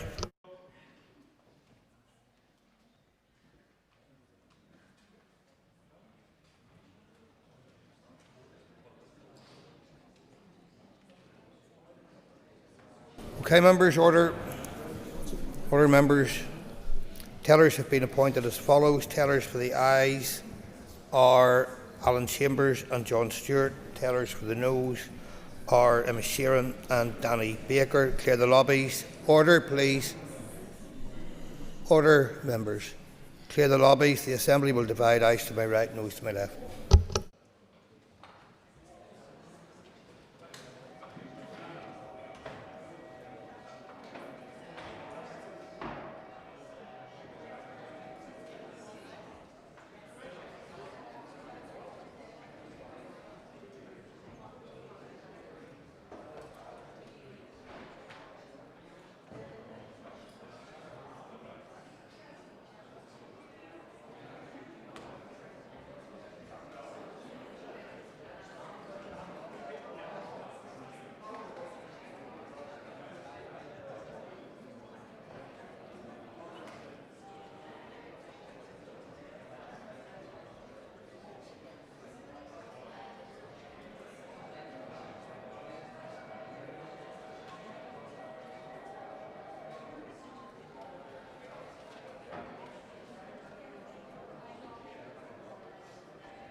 Secure the doors.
Members, order. Clerk, please read the result. 65 members voted, 27 members voted aye, 38 members voted no. The amendment therefore falls. The amendment falls. So, members, the question is that the motion standing on the order paper be agreed. All those in favour say aye. Aye. Contrary, no. Okay. I have been advised by party whips that in accordance with Standing Order 27(1)(b) that there is agreement that we can dispense with the 3 minutes and move straight to the division. So I now call for tellers. Do we have tellers?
Order, members. Order. Members, tellers have been appointed as follows. Tellers for the ayes are Emma Sheeran and Danny Baker. Tellers for the noes are Brian Kingston and Robbie Butler. Clear the lobbies. The Assembly will divide. Ayes to my right, noes to my left.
Orders.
Members, order. Order, members. Thank you. Clerk, please read the result. 65 members voted, 38 members voted aye, 27 members voted no. The motion is carried. Motion is carried. Members, please take your ease before we move to the next item on the order paper.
Okay, ladies and gentlemen, if we take our seats, ready to go. Excellent, thank you very much indeed. The next item on the order paper is a motion on addressing the impact of illegal immigration in Northern Ireland. I will ask the clerk to read the motion. Clerk. That this Assembly notes the Prime Minister's plans to reduce legal migration to the UK, regrets the Government's continuing failure to meaningfully address illegal immigration, including through measures that apply equally across the UK, expresses alarm that the estimated cost of accommodation for asylum seekers in Northern Ireland has risen to £400 million, 4 times the original estimate as detailed in the National Audit Office briefing on the Home Office's asylum accommodation contracts, is concerned that increasingly this is placing unsustainable pressures on basic services, including access to GPs, dentists and the provision of school places. Further notes the link between illegal immigration, increased demand for housing and the proliferation of houses in multiple occupation in many areas of Northern Ireland, and calls on the Minister for Infrastructure to urgently review and amend the Strategic Planning Policy Statement to place additional restrictions on the approval of HMOs by local councils. Thank you. Can I call on Jonathan Buckley to move the motion? Mr Buckley. Thank you, Deputy Speaker. I beg to move. Thank you. The Business Committee has agreed to allow to 1 hour 30 minutes for this debate. The proposer of the motion will have 10 minutes to propose and 10 minutes to wind. As an amendment has been selected as on the published Marshall list, the Business Committee has agreed that 15 minutes will be added to the total time for the debate. Mr Buckley, could you please open the debate on the motion? Deputy Speaker, members, today we debate an issue of our time: uncontrolled and illegal immigration. I bring this debate today not just as a DUP representative, but as a voice for the many people across our country who have felt forgotten, who feel overwhelmed and unheard. The statistics are stark, with close on 1 million people a year entering the UK, and that doesn't even take into account the number arriving illegally and unvetted. Today, I speak for the mother in Newton Ards who rang over 100 times to her GP surgery hoping her sick child could be seen, only to be told her surgery is at capacity. I speak for the pensioner in Portadown who's been on the housing list for 3 years, waiting and watching as emergency accommodation springs out overnight just down the road. I speak for the teacher in North Belfast who tells me she's teaching children in classes of up to 30 or more, trying to offer every child the attention they deserve, but feeling deflated by a system stretched well beyond its limits. I speak for the foreign national who came to these shores many years ago, worked hard, paid taxes, and respected our culture and our way of life, only to watch on in horror as hordes of young men descend on Britain's shores in rubber boats and into the open arms of a state benefit system paid for on the back of their hard work. I will towards the end. That is what is at stake. These are the people that we represent, and this motion, Speaker, is about standing up for them. This is not a motion born out of ideology or sensationalism. It's firmly rooted in practical realities our communities face every single day. It's about protecting our public services, preserving community cohesion, and ensuring that our infrastructure is not stretched far beyond its limits. The Prime Minister, whilst many of us will doubt his sincerity, talked about we risk becoming an island of strangers. He may not believe his own words, but I can assure the House, members on these branches certainly do. This motion is about a growing and deeply concerning failure to address illegal and uncontrolled immigration and its direct impact on the people of Northern Ireland. Firstly, I will if I have time. Firstly, we must note the context. The Prime Minister has laid out plans to reduce legal immigration, yet day by day we are still seeing and grappling with the realities that illegal immigration continues to wreak upon our communities, enabled by consecutive weak governments, both Conservative and indeed Labour, have failed to introduce a UK-wide enforcement strategy that is both robust and fair. Day in and day out, our constituents, your constituents, are seeing the consequences of these policy failures in our housing, our health service and our schools. A nation without borders is not a nation at all. They should never be chalk lines which fade with political lunacy, rather a source of security and certainty for its citizens. To the unionist who feels let down by consecutive UK governments, I hear you. To the nationalist or Republican who feels they are not being listened to by parties in which you voted for, I hear you. You have been failed by nationalist and Republican politicians whom we must ask the question, where does their loyalty lie, if not with the working class communities across this country who are feeling the disproportionate burden of failed immigration policy? It's telling just how out of touch parties like Sinn Féin are whenever we see such a small number of them come to the Assembly today to debate immigration, yet they've filled the chamber to talk about returning artefacts to museums. How embarrassing!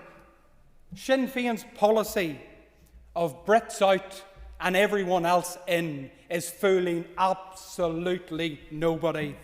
Let us talk now about the costs. According to the National Audit Office, the estimated cost for accommodating illegal immigrants in Northern Ireland has soared to 400 million, 4 times the original estimate. This is a fiscal irresponsibility of epic proportions. Every single pound overspent is a pound not going into our overstretched health trusts and GPs, services and crumbling infrastructure and underfunded schools. Members, this is not sustainable. This figure is no different across the UK in its entirety. Current figures estimate that the total spend by the Home Office is over the last 10 years in the UK has been £15.3 billion of public money. Now let's speak plainly about the pressures on public services. Across Northern Ireland, GP practices are overwhelmed, access to dental services non-existent, parents struggling to find school places for their children, and small businesses taxed to death to pay for a hopeless, regrettable, failed open border policy. We must ask ourselves, why must we be expected to bear a burden we were neither prepared for nor consulted on? Parties like the Alliance, the SDLP and Sinn Féin, are they really going to continue to bury their heads in the sand and pretend that it isn't a problem? It's intellectually dishonest, members, to pretend these pressures have no link to a broken immigration system. When accommodation is oversubscribed, when new arrivals are settled within communities without proper consultation, planning or resources, it creates strain.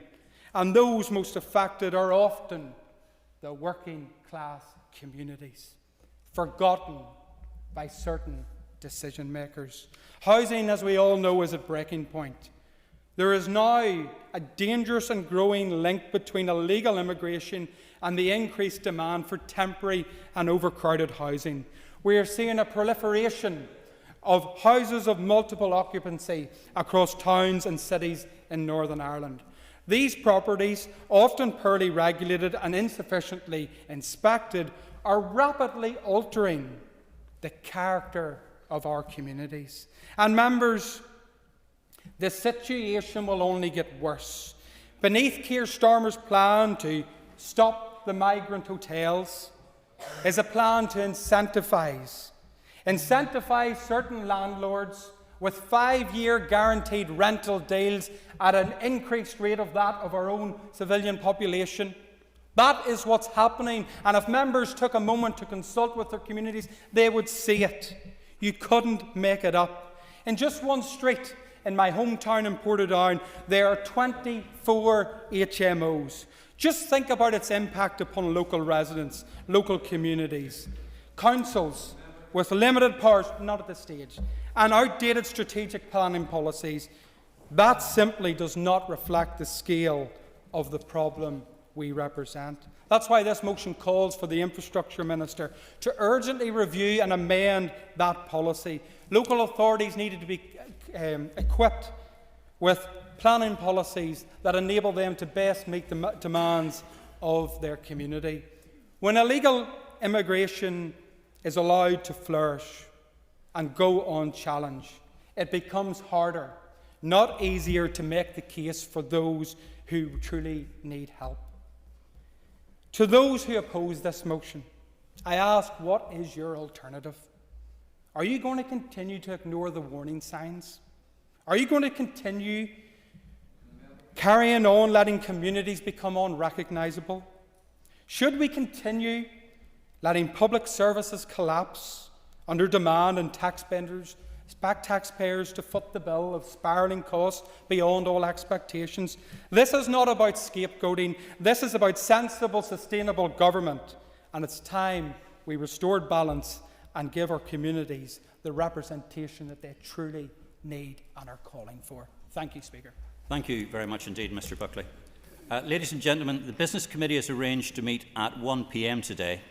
I propose, therefore, by leave of the Assembly, to suspend the sitting until 1400. The sitting is by leave suspended. Thank you very much indeed.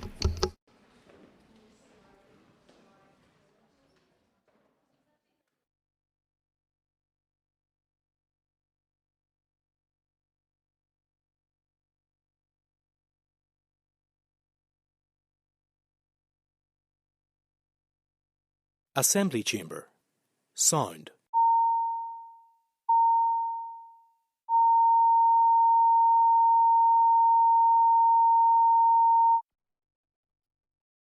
Assembly Chamber. Sound.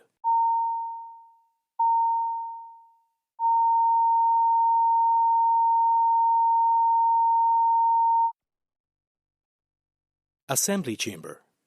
Sound.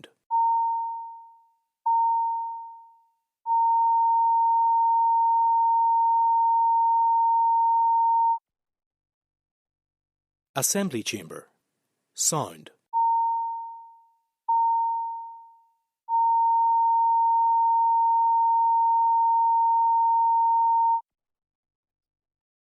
Assembly Chamber. Sound.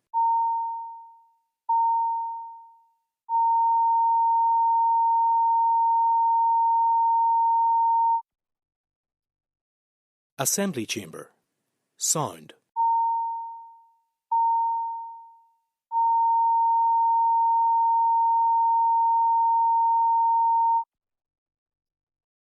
Assembly Chamber. Sound.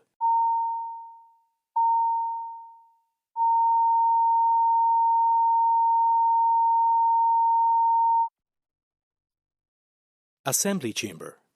Sound.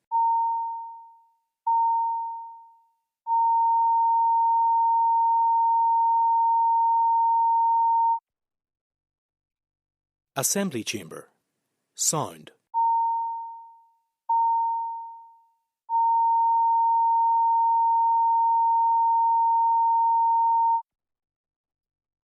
Assembly Chamber.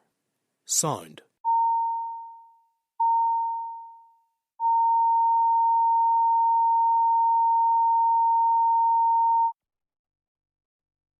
Assembly Chamber. Sound.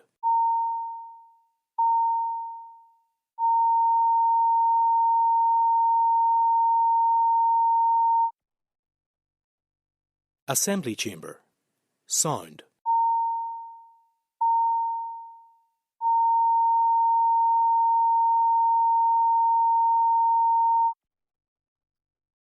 Assembly Chamber. Sound.